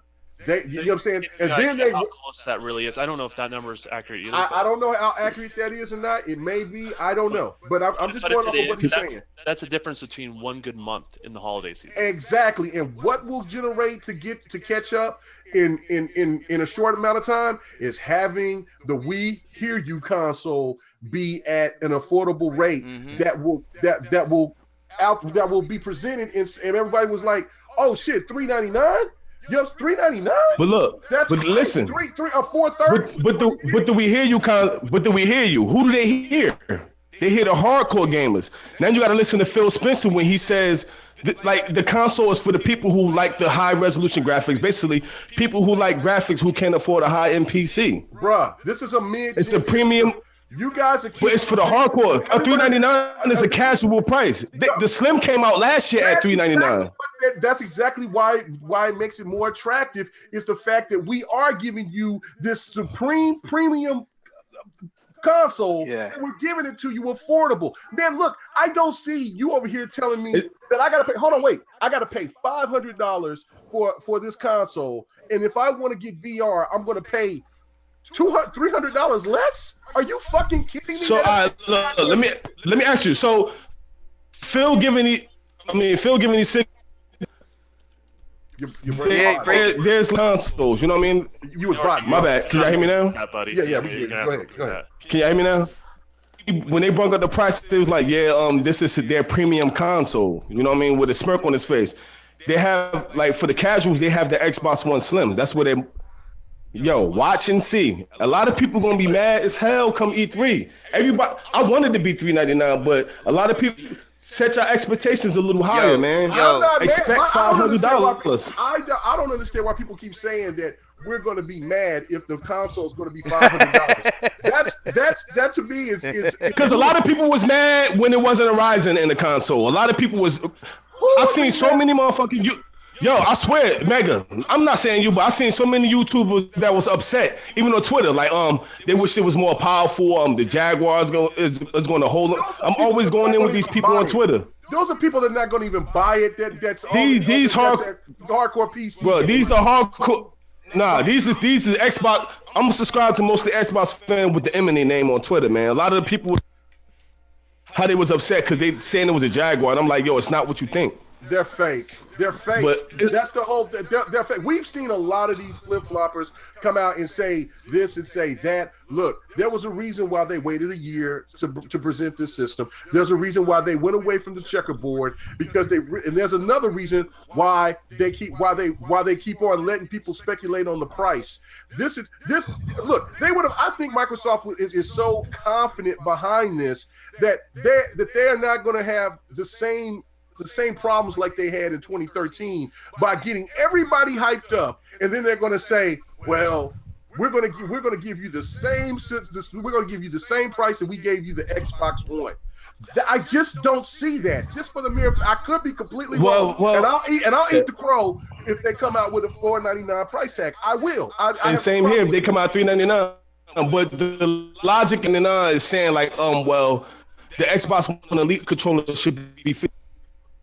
When Microsoft talk premium, then they got the Surface team doing it. Expect some big numbers, man, because they got a little Surface laptop that's like $1,500. That the Surface is in. You know what I'm saying? The Surface. Yeah, but if you look at a Surface laptop and the components they use versus what the components they use for the Scorpio, they're premium components. Yeah, it's a premium product. There's a big difference on the cost of what they were using, right? So, I think I better not hope it ain't $599. But no, shit, I'm telling you, bro. Hell no. Hold on, guys. Let me tell you something. Let me tell you something. Hold up. Hold on. Let me say something. If the console is $500, you can be paying $560 anyway with tax. And that's what I'm talking about. I said this last night on GRG. There is no way in hell that the Xbox would get away with having people pay $500 for an Xbox One, $500 for a Well, you just paid. Let me finish. $500. Well, people pay $400 for an Xbox One Slim. For a fucking mid-gen system, and then you got to pay another $500 in 2020 or 2021. That's over $1,500. Hey, and that is very Xbox paid $500 for an Xbox One Elite. It's not that's okay. That's fine. Hold on. But with that came with a $150 controller and a hybrid drive. Yeah, and that controller, just so you guys know, they don't make any money on Elite controllers practically. It's like narrow margin, like very slim narrow margins on those. So, you got to kind of keep that. Man, listen, let me tell you something. They got a controller out that's $150. That's their Elite controller. Mm-hmm. You're going to have, that's the premium controller. You're going to have Phil won't say premium for no reason. You know what I mean? We heard this console is for the hardcore gamer who cares about graphics. The people who will buy a powerful ass PC. If you don't want to spend money on a Scorpio, there's a Slim for you. And I'm telling you right now, I'm gonna have the last laugh, yo. I want the console to be $399, but that shit seems impossible. That same because you would have got themselves again because that's what Matrix said. That's what Matrix said. You would have had you would have had you would have had a $399 Xbox One Scorpio. Shit. Did any of y'all watch that podcast Alot with Phil Spencer? Yeah, I've watched every quote. So y'all should know. So y'all should No, like when he beat around the bush when he talk about price. Like we have the premium console for the. They're not gonna sell a premium console at a casual price. They got a 390. They got a 399 Slim. They're not gonna drop the one. They're not gonna drop the 500 gigabyte 250. Their Slim is 250 right now. 50 right now. for the 2 terabyte hard drive. No, it's not, man. Not for the 2 terabyte version. They're not making that anymore. They're going away Say from what y'all want, bro. But all my predictions on this podcast came to pass, bro. Hey. That shit common sense, man. $500. $500 for this console, bro. They're not gonna sell no fucking Scorpio for no $399, bro. That shit just seemed like some meth shit. Break down the components. Breathe, Newark. Break down the components in the machine and tell me how we get. I broke down the components in the Xbox One Slim, and it still was $399. You're just paying for extra hard drive, and then if the Scorpio sell a 1 terabyte console of the Scorpio is not going to mean nothing because of the 4K texture. That's like a 500 gigabyte console. Did you go by wholesale numbers? Man, we talking about Microsoft, man. I'm telling you. They selling All right, custom guys, controllers right now for $80, bro. Yo, check this out, guys. One thing I will say, and I will put this firm if you want me to chisel it in stone, because the $600 price mark is such a curse in the gaming industry when it comes to consoles. You will not see the Scorpio at $600. There is no way in hell you will see that. All right, so we can take that $600. And it don't need to sell and neither. Throw it. We could throw it in the garbage, throw it in the river off a tall bridge, whatever you want to do. Like, you're not gonna see $600. The thing is, Microsoft, I think, really found the secret sauce by making these components. yes, People worrying about yes, prices, man. They spent $150 on a fucking controller, bro. Look, if you could Crazy. customize a product and you can sell it at a reasonable rate, I think that's what the whole thing of what Microsoft is doing. I think that was the secret sauce. They're like, hey, look, when we implement, because we made DirectX 12 so powerful and comparable with what we're doing, we don't have to go and buy the new latest or implement the new latest hardware. We can use what we have, and we can still get the frames of rate, and we can still get the resolutions of that's the standard. I mean, every console, like all the components in the console getting their own tune volted. Ain't no way in hell it's gonna be $399. Y'all wanted. Yo, Stick, are you eating popcorn through this whole thing, man? Because I'm just watching the gameplay footage, man. What's this game? Bro. Nah, I'm not joking. I'm enjoying it, man. Keep going. yeah, Keep going. I love the passion, bro. And like I said, I will be. You know what I'm saying? I'll be the first one to eat pro and say, look, they came out with 500, but I'll still keep my stance though, and saying that, like, what the fuck is going on with you, Microsoft? $500, I'm still going to get it because for what you're getting. But then again, what is the purpose of you coming out and saying that you want to have a leg in this race? If you're going to come out and you're going to... Yo, the Scorpio don't need to sell. The Scorpios don't need to sell. It don't need to do big numbers. That's what the Slim is for. Man, You know, The they Slim say, is hold their on, baby. hold The on. Scorpio is for the high-end PC gamer All right, yo, that want to play on the Newark. console. Newark, I hear Yeah, what you're 50 saying. days left. Now, Yo, now, I cannot wait. Jaguar. I can't wait to E3. Am I on mute? Look, No? Look, listen. A lot of people can't wait for E3 because they want to see the game. I can't wait to E3 so this price could get revealed, man. Yeah, if yo, it's $399, then they took L's. They took serious L's, but I'm telling you right now, $500, man. The Xbox community has turned into a really long show of The Price is Right. You know what I'm saying? It has. Look, Yo, when you mentioned price, I said we done did 3 podcasts. I said, yo, I know that's the Scorpio price is still triggered. juice. It triggers me so Yo, much. you know what's funny? When it's all said and done, out of everybody on the panel, Snaps might have hit the bullseye at 450.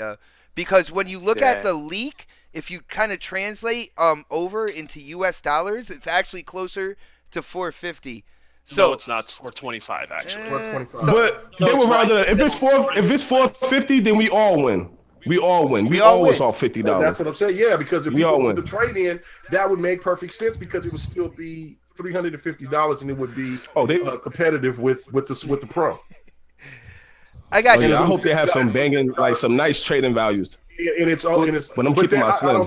I don't see the. Yeah, I'm keeping my Yeah, Slim. they need I'm just buying it they need outright. better trade-in values for the old Xbox One, They, not the Slim. they could, and that's why I'm saying that I don't see them saying, "Okay, we got a $500 system, and we're going to give you a $150 cut." You know what I'm saying? Because if you trade this in, I don't see that happening.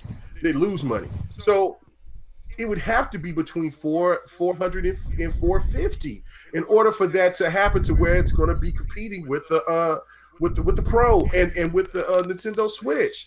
Because if $50 more than the Switch a lot of people's going to look at that right on the same path of what PlayStation's getting. Look, I'm just telling you, yeah, you know what I'm saying? $150 newer compared to $50, or you could trade in and you can have the same type of. You could pay only $350. Yo, let me address one of these comments real quick before I go away. You got me confusing myself. Goddamn. Vendetta Project X. The tech inside the Scorpio is not old tech, bro. It's a Jag. They started off with the Jaguar, starting point, and then they built off of there. Yeah, they heavily modified it. Yeah, he sends bullshit. Like I could tell he don't even know what the hell he's talking about, man. All right, well, somebody else said 463.89. Lock it in. That's I mean, I agree. It's $450. Mega said $399 to $450. I say $450 to $500. $450 is the least. Yeah. Well, guys, when it's all said and done, we don't know the price yet. We are very optimistic. They did say premium. They are giving, the gamers what they want, which is a more powerful system. So, when E3 comes, they unveil the price. We're either going to be incredibly happy, we're going to be incredibly sad, or we're going to be somewhere in the middle. It is what it is. Well, but I'm not going to be sad whatsoever. I just can't wait for the me to be revealed. I'm ready to buy it. Kevin Brandon said Microsoft had their own silicon plants. That's true indeed, but like I said, $499. All right, well, check it out, guys. Let's switch from the price, because like Newark said, we've talked about that for the past couple episodes and stuff like that, and let's talk about something that's kind of new. And it was the registration for the Xbox Fanfest for E3. Now, when they first did it, I forgot the date. It was a few days ago.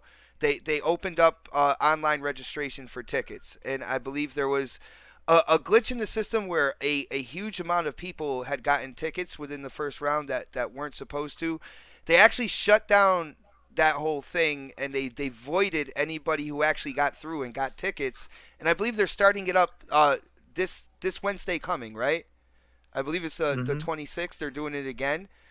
They apologize for any inconvenience, and it was a buzz on Twitter, because there were people that were excited who didn't get into it, but then the people who did get in and get their tickets and stuff, when they found out that it was actually voided out due to kind of like a technical error with the website or whatnot, they got kind of upset. And I really want to know what you guys think about this situation. And let's start with our special guest, Stick. What did you think about this whole fan fest and kind of having to redo the registration and voiding out that first round from the initial opening of the tickets? Yeah, I mean, Microsoft are good at sort of making a mess of these things, aren't they? Really? So, I mean, I think the hardcore people that wanted to go to that in the States, it affects them. Worldwide, it's not the biggest deal. Obviously, it's only affecting you guys over there, but I think, Microsoft just need to improve that. Whoever's job that is down at Microsoft, get your ass into gear. It's probably that Aaron Greenberg guy, is it? It could be through a couple parts of the Xbox division. I'm pretty sure marketing, Aaron Greenberg had something to do with it. Now, they did say that they will be sending out emails to people who, where unfortunately their tickets were voided out because of this error, and with something special for them. Now, I know from dealing with Microsoft, throughout the past, and that was before the Xbox One. That was with the 360, with the Zune and stuff like that. When they say they're sending something special, it's not always special all the time. They'll give something cheap or just like a thank you or whatever. So, do you think that what these people get? Do you think it's going to be worth it? What do you think that would be a good kind of damn, I'm sorry, we fucked up gift for those people who got voided out. Oh man, money talks. Who got Like, give him, who got voted out? Shit, That let them in. yeah, that would be the we'll let only him in. that would be the only thing, right? Yeah, or maybe yeah. I mean, that's it, or just some codes or something, like, give him something, I suppose. I was messing around. Um, Who I was messing around with who's the guy that OSAS. was in charge with that on Twitter though? Like it was a guy that I seen tweeting out that all the people who was let in, It was licensed out did to a ever third happen? party, is what happened. He It's a said third party. he said they're gonna get a personal email with something directly from Microsoft. So I wonder what that was. I'll give him a code. Don, what were you saying, man? That'd be some bullshit. No, I was just adding to what Nork was asking, like, who was it in charge? As far as I understand, it was licensed out to a third party to handle all of it, Mm-hmm. and they're the ones that dropped the ball, and now Microsoft's kind of cleaning up after it. So. Yeah, okay. But here's my issue, Someone right? got fired. Like they know FanFest was an issue last year, right? They know it's a sensitive subject, right? Yeah. Why didn't they not take ownership of it? Why did they go through a Yeah. third party? Uh-huh. Like that to me, and I don't know Greenberg personally or anything like that. That is amateur hour on the marketing side. That is Yeah, it really is. amateur hour. These are your diehard fans. If you piss them off, right? They're Uh-oh. Where'd Don go? Did Don get like you? Okay, there he is. yeah. So that's my big thing about this whole thing is like this is not the people you piss off, like out of everyone, because they've gone through a lot Yeah, okay. to really be diehard fans of your hardware. Because I've been to E3, as somebody that's been to E3 3 to 4 times, I can tell you, as a gamer, there's really nothing else like it. And for Yeah. most people that can't be part of the industry and that sort of thing, like that is something special that it's really kind of a once in a lifetime opportunity for those people. There's really nothing you can do to replace that experience. In regards to that. So, to me, kind of being there, been there, done that, like I don't know how you make that up. In regards, I've even heard some people that are diehard Xbox fans, because what happened is some people claim that they've scheduled their plane flights and their hotels and then they're non-refundable now and all that sort of stuff. People Wow. calling those people out like, well, that wasn't a smart thing to do. Actually, it's a very smart thing to do. That's what an organized person does. When they realize they got a ticket, they make plans, right? So they can get the best price. So I not to call that individual out that said that sort of stuff like about other Xbox fans, but the reality is that was a very smart thing for those people to do, and for them to, the legitimate ones that actually have problems now, they can't get their refunds. Like, how do you compensate for that? That like there's that's a hard one to apologize for. Like I just don't know how you can do that and maintain those customers and maintain those advocates for your product. The only thing would be like in my mind, man. It was said on this show. The only thing that would be an equivalent is to get in. You know what I'm saying? Like, Well, they could fly him out to Australia, man, and we'll have a fan fest later in the year. They could fly them all to Australia to our fan fest. that would be crazy because, like, not for anything, Australia is one of the most beautiful places in the world. So, damn, that would be amazing. Yeah. That'd be head and shoulders. Like, oh my goodness. Yeah, maybe a bit expensive. Yo, Foos, man, you've been kind of quiet today, man. I want to hear what you think about this whole FanFest thing, and do you think they're doing the right thing? Like, what do you think can compensate for being in there and having a ticket and then having it voided? Oh, that's tough. That is real tough. Yeah, I don't really know what they could do to compensate. They're in a really hard spot. 2 years in a row, man. Yeah, 2 years in a row. Yeah. Yeah, it's such a hard spot for them to be in. But at the same time, I'm probably gonna sound like an asshole. Uh-oh. I do understand, like the people like Don's talking about, the legit people that made plans. But I get so sick and tired of people expecting something for nothing. I mean, it was a mistake. You weren't paying really to go there, so other than if you bought tickets and things like that to fly there and things. I just don't think that they really need to give anyone anything. Honestly, it was just a mistake. Damn, that's a pretty big mistake, though, Yeah, dude. I'm harsh. How many Shit. people- You I'm are, harsh you as are shit. rough, man. I'm a, Yeah. yo. When I get everything said and done, and I have my own company, you're in charge of my public relations. Hey, that's what's up. Damn, I got know you. that's right. yeah. We're gonna put New York in charge of firing people. Yeah. Yeah. Damn, yeah. Yeah. We sacked a few guys. Don't worry about it. It's over. I got you. Yo, Mega, what do you think about this whole FanFest thing, man? And, I think Don hit it right on the head on the nail, man. I think he was absolutely Yeah, right. me too.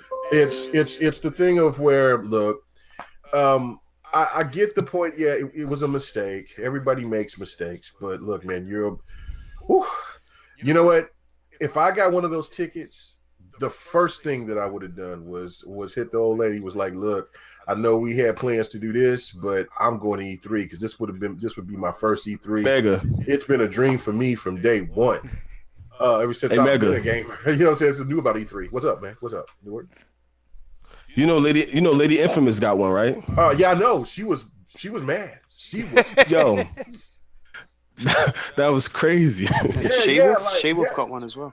I was congratulating them on Twitter, like, man, damn, you know what I'm saying? Congratulations to you guys, because I didn't even know what was going on, and then I came to the party late, and so I started sending, like, where do you go? Because I want to see if I can get one, and and then to hear that it just turned into that, it's sad all the way around, because to be human is error, but damn, those people that are your diehard fans that you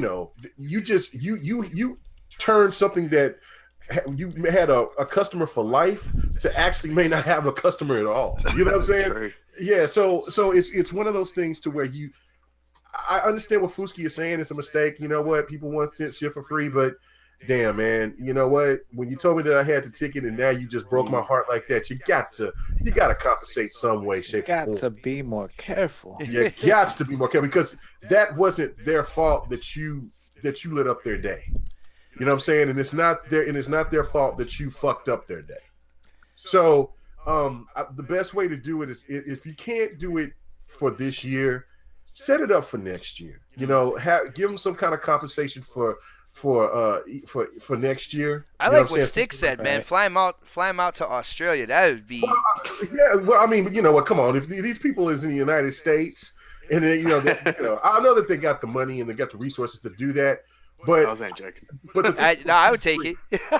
Oh, hell yeah, Phil goes. I would like to go wrestle with a kangaroo. Hell yeah. Oh wow, no, you don't want to do that, man. They're diesel.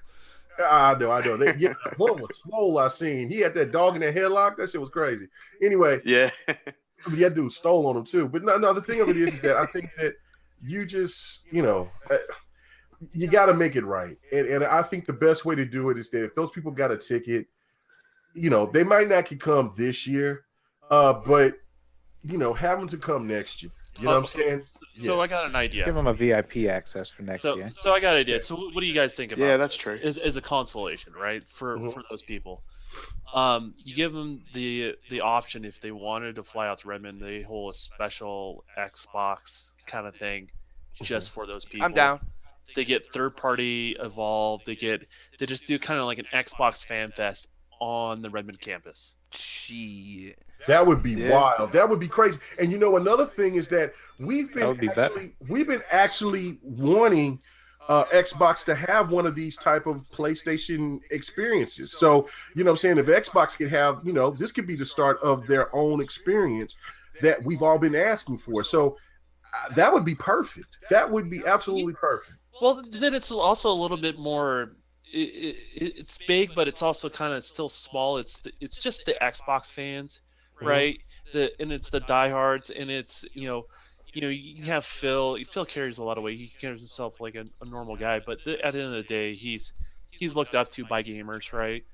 Same with Aaron Greenberg, all the other execs that are there. Just be able to shake hands and hang out with them, and be able to kind of just put their hands on the Scorpio before Scorpio hits. And those sort of things are kind of, those are memorable experiences. Because that's the whole point of FanFest, right? Mm-hmm. Right. There's memorable experiences that you kind of carry with you, and that's the only way you can mimic that in my mind. To that fan base, but that's just me brainstorming. But They need to I don't fix know it, if it's but a you're good right. idea or a bad idea. But Oh, it's a great idea. All right, Yeah, no, guys. that's a Well, wonderful idea. before we keep going, I just want to give a special announcement here. My Twitter nephew, Black Tiger Gaming, he had a contest. Basically, follow a couple people, retweet, and you could possibly win one of two $25 gift cards. He actually came out with the winners. Basically 39 seconds ago. Congratulations to Alan C. Roberts. Our boy Oh, Alan nice. won $25 gift card from Black Tiger. Yo, Mega, do you want to know who the second person is? Who is that? Congratulations to the Crap Gamer for winning a $25. Redraw. Yo, oh my good. Xbox gift card. Yo, congratulations, guys. Oh man, Crappy Gaming. Crap He won got- something, And man. his brother won something the other day, man. Oh, His my brother won. goodness. Oh, Hellhammer won something. Damn, they ranked. Yeah, Hellhammer, he won City's game. He should stop saying rack them up and just say raking in. Raking Yeah, in. raking in, bitches. Oh my goodness. Congratulations, brothers. Good job, people. Good job. I just gotta say, Black Tiger, man, he does these giveaways like all the time. He's a huge part of the Xbox community on Twitter. Him and his crew, because he's got a crew that like they go out and they advertise this and everything like that. They do Yeah. an incredible job just giving back to the the Xbox community on Twitter and everything. So huge shout out to Black Tiger Gaming. And guys, it's a little past 9 o'clock. Unless anybody else has something to say about the FanFest, I'm ready to wrap this up. So anybody else? Final thoughts about FanFest? No, man, No? I think Send yeah, that shit Don to Rep- Hades. Say- You know what? I got to get that voice back because I lost it. I was trying to send it to somebody. And, yeah, people are asking and for that too, man. yeah, because there's people that's like, where's the Hades? And so I'm gonna have to remake that again. Try to do that this week. So because that is the line. Yeah, yeah, no doubt, man. Hey, man, That's, I miss your sound effects and everything. What'd you say? I said I miss your sound effects and everything. You used to have the podcast, but I know. Well, they took the sound. I know they're supposed to do it on 25th, but I didn't see any to use. Doug, sit down. I couldn't get in there, man. Oh, I wow. couldn't Yeah, I couldn't get in there, so I think they're already about to shut it down. But I still have the one. I still have that one. What is it? Here we go. So yeah, so we'll do. You know what I'm saying? So yeah, that's going to be added to the repertoire. You know what I'm saying? If I said that right. If not, then I'm just country. Just let me just say whatever I need to say. But yeah, no, that's cool. No doubt. And guys, we had a great show tonight. A lot of good thoughts and opinions. Man, I'm gonna have to change the title to this to the next podcast, episode 44. The Newark is lit episode, because Newark went in, man, dude. Yo, that Scorpio Price is a trigger warning. oh Yeah, my man. goodness, People was like, man. "Why is this selling BGST? Why are you fighting? Oh my God, stop it, guys!" Yo, that's what a family does, No, man. I actually was in a good mood talking. There was no anger or nothing. There was no anger. Look, you got to understand, like Maybe it sounded like that, but yeah, when me, Newark, and Sim Dog start talking about politics and stuff, Oh, man, goodness. it gets real. It lit. gets So, real. yeah, it's real lit. No doubt, man. I do gotta say, yo, Stick, it was an absolute pleasure having you on as a special guest, man. I hope you don't become a stranger. We would love to have you on again. But, just like a 40-year-old with a comb over, it's time to get those plugs in, man. So why don't you let everybody, I know you're the creator of the Doug Podcast, let everybody know about your channel, what you're doing, and where they could get a hold of you, man. Yeah, well, thanks again for getting me on the show, man. I was stoked when you asked me, so thanks, bro. As far as me, we've got the Doug Podcast. If you just Google the Doug Podcast, which is DUG for Down Under Gaming, you'll see a couple of my our podcast episodes come up. So just go in there, sub the channel. Obviously, find me on Twitter, which is X_stick_figure, spelled FIGA X or space X. Find me on Twitter there. I'll leave a comment I'll leave a comment below too, so you can click on that to find the channel. But yeah, Doug podcast tonight. We've got GKB, Newf Nukem, and Luca tonight, and then we've got Champ Chong coming up next on Tuesday. Wow. He's a massive Nice. YouTuber, man. Like, he's got 800,000 followers. So Yo, Stick, man, you gotta have him say, what is it? Smack that Gotta like get Ken button, Egger on yo. Like, you gotta have him do his traditional smack that like button, man. Oh, that guy. yeah. Yeah. So, yo, He's that coming on, man. that's awesome, man. You got an awesome couple is, shows coming up. Your podcast is just growing, man. It's doing really well. Yeah, it's doing all right. And we're happy with where it is right now, man. We've got like some little loyal following, and it's fun. We're just having a good time. So, you know, we don't want it to get, you know, we're just going with the flow, you know. So we're happy where it is now. So everyone's really good. A lot of good feedback, and all the people from all the podcasts, man, coming on the show, really appreciate it. Like GKB and Youth, I think he's in the chat. He's getting up at like 6:30 in the morning to come on the show, you know. So yeah, really appreciate that. That blows our mind every week. So Nice. also got Scratch coming on in a couple of weeks too. So Scratch is an awesome dude, man. Yo, you guys will end up like after the show, just sitting there and talking games with that dude for like 2 hours. I swear. yeah, But nah, he's cool. awesome. And like So I another guy supporting the Xbox community by supporting our podcast, you know. So it's really cool. Yeah, definitely. And like I said, man, don't be a stranger. We would definitely love to have you on again. And great show, Oh, yeah, great show, man. Get me on around E3, man. He wants it when the fire's lit, man. Yo, the price reveal. I'll have you in Newark there, man. Like, Newark's going to be really, really talkative or really, really quiet that episode. Ooh. Yeah, exactly. Yeah. Well, No, you know what's crazy? The $3.99 price tag, I'll be excited but quiet. And the $5.99 price tag, I'll be disappointed and loud and bragging. and loud as shit, man. I already know. Well, Newark, since we got It's You, man, why don't you let people know where they could get a hold of you? What you do within the Xbox community, man. You know the deal. Nook and J360, thank y'all for coming out. All right, good night. Now I'm just playing.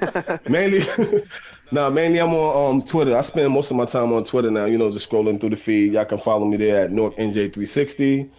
And the same Instagram, whatever. If you put in Nook NJ360, you'll find me. And now, for a lot of people who thought we was fighting, sorry for the raging, but it was fun. It was nothing serious. All love. Oh, yo, check this out. I want to let you know. Make sure I'm not mute here. Banished Atriox has dropped a big code drop, and it is Gears of War 4. All right, the code has a couple question marks in there. If you figure out the question marks first, you get Gears of War 4.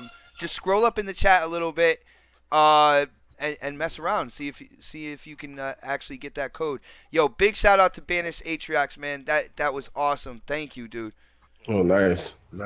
He does that's that gonna be hard to figure out. podcasts to give him credit, so where credit's due. He really gives back for sure. Yeah, definitely, man. Yo, Mega, man, you have that scroll ready? You want to let everybody know? Oh man, yeah. The long part that I'm going to talk about is basically the deal with GRG. Thank you. It's channel, right? Huh? It's channel, right? Yeah. A lot of people got confused. Like, were you on? I said, yeah, man. We got GRG the podcast. We got our own channel on YouTube. And so come check it out. We did our episode last night. So, there was a lot of people that didn't check it out, but yeah, it's the GRG podcast YouTube channel. So that's where GRG is going to be at unless some crazy shit don't happen. We keep on getting these views. We're going to be going right back to my channel. But regardless of that, now, BGST will be on tomorrow. Saying my family over there. Intro Media Gaming. Didn't forget them. You said it early, man. That was too early. People. Hey, man, check out one of the members of BGS. I'm gonna say BGST of Intro Media Gaming. Young Kano. He had a really good video talking about: are you a gamer or are you a stalker? that made a lot of damn sense. I think that was his best video yet. You know what I'm saying? Up and coming YouTuber. And man, yeah, the multiplayer, you know what I'm saying, our therapy session. And then the next podcast, you know what I'm saying, and then of course, GRG. It's all good. Got a lot of love for the people that I associate with, man. We all a family, and I just can't thank the supporters and the listeners enough, man. Thank you guys for checking us out. Definitely, man. Yo, not for anything, man. Mega, you are a busy man. I just want to throw that out there, dude. Yeah, man. Yeah.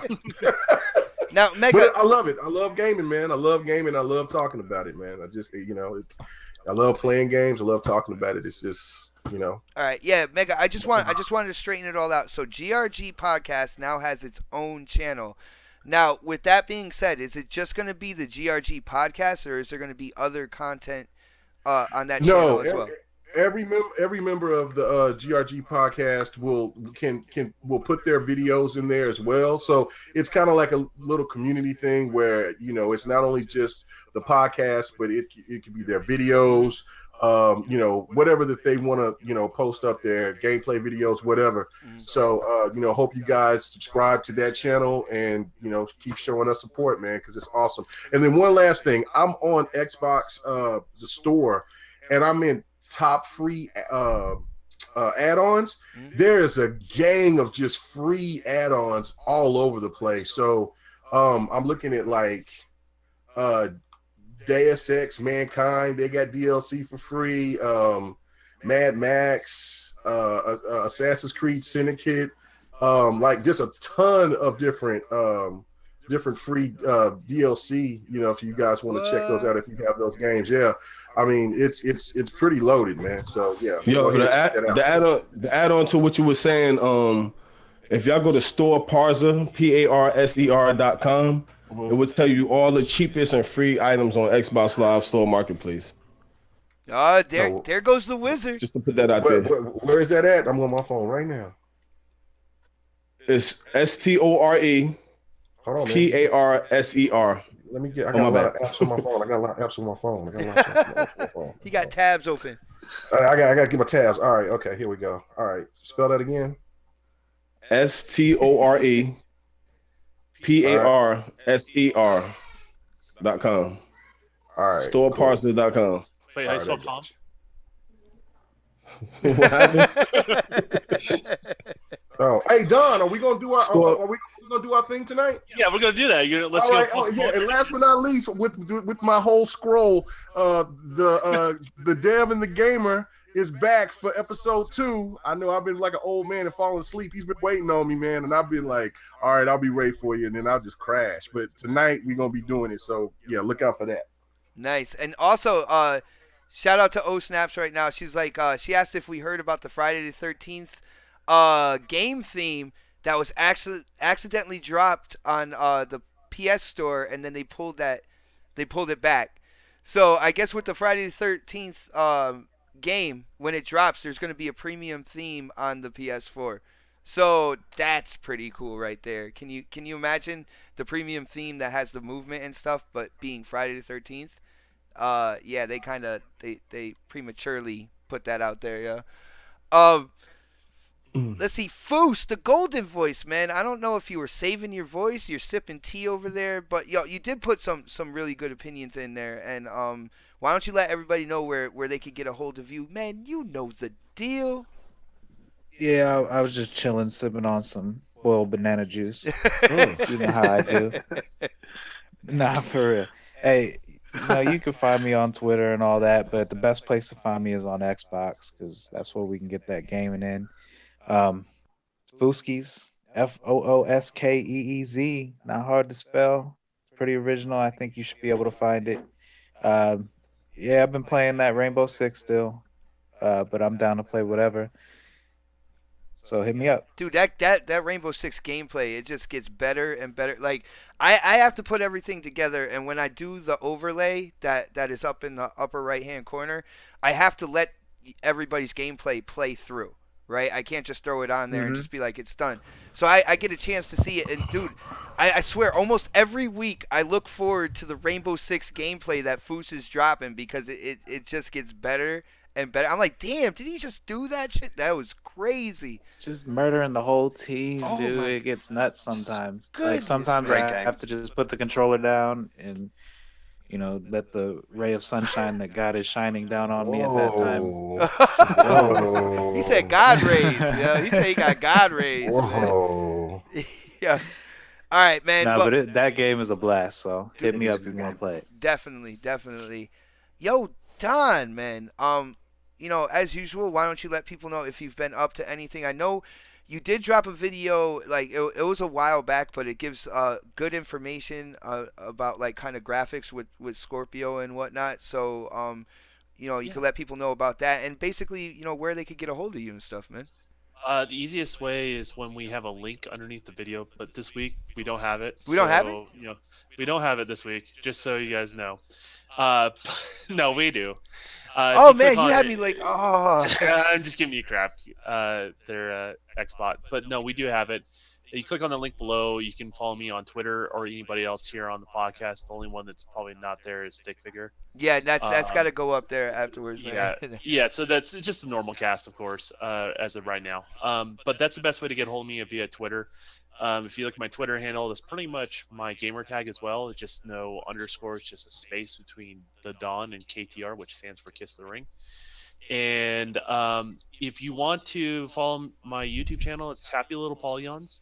Occasionally, I just kind of post random things. I try to stay away from more of the console war stuff and just kind of stick to what happens behind the scenes on game development. Anything from time lapse, me working on some 3D artwork, to kind of explaining things where people have questions on anything in regards to current hardware. So this last week I did one on scaling between two different pieces of hardware, low end and high end. So I use PlayStation 4 and PlayStation Pro, for example, and Xbox One and Scorpio, for example, and how people shouldn't really be worried about having to buy a new piece of hardware unless they want to, and vice versa. The older hardware is not going to hold the newer hardware back in any formal fashion. It just really comes down to how they scale the assets of the games, and I show a good example of that if people are curious. So Nice. Mm-hmm.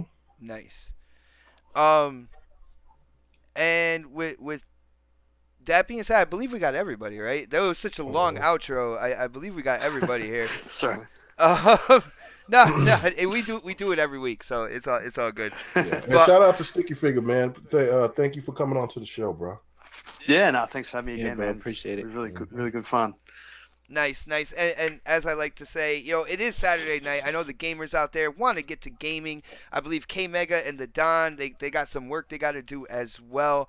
Guys, if it wasn't for the people in the chat and the people that check out the show afterwards, you guys make this show. This is your show. All right, you inspire us to come back every week and to try to put on the best show possible, to reach further and to try to do more. And for that, your support is greatly appreciated by all of us on the panel. Thank you again for coming out and checking us live. If you're checking the show out afterwards, thank you for supporting this podcast. And like I always say, catch you next Saturday on the next podcast. Have a great weekend, guys. Peace. See ya.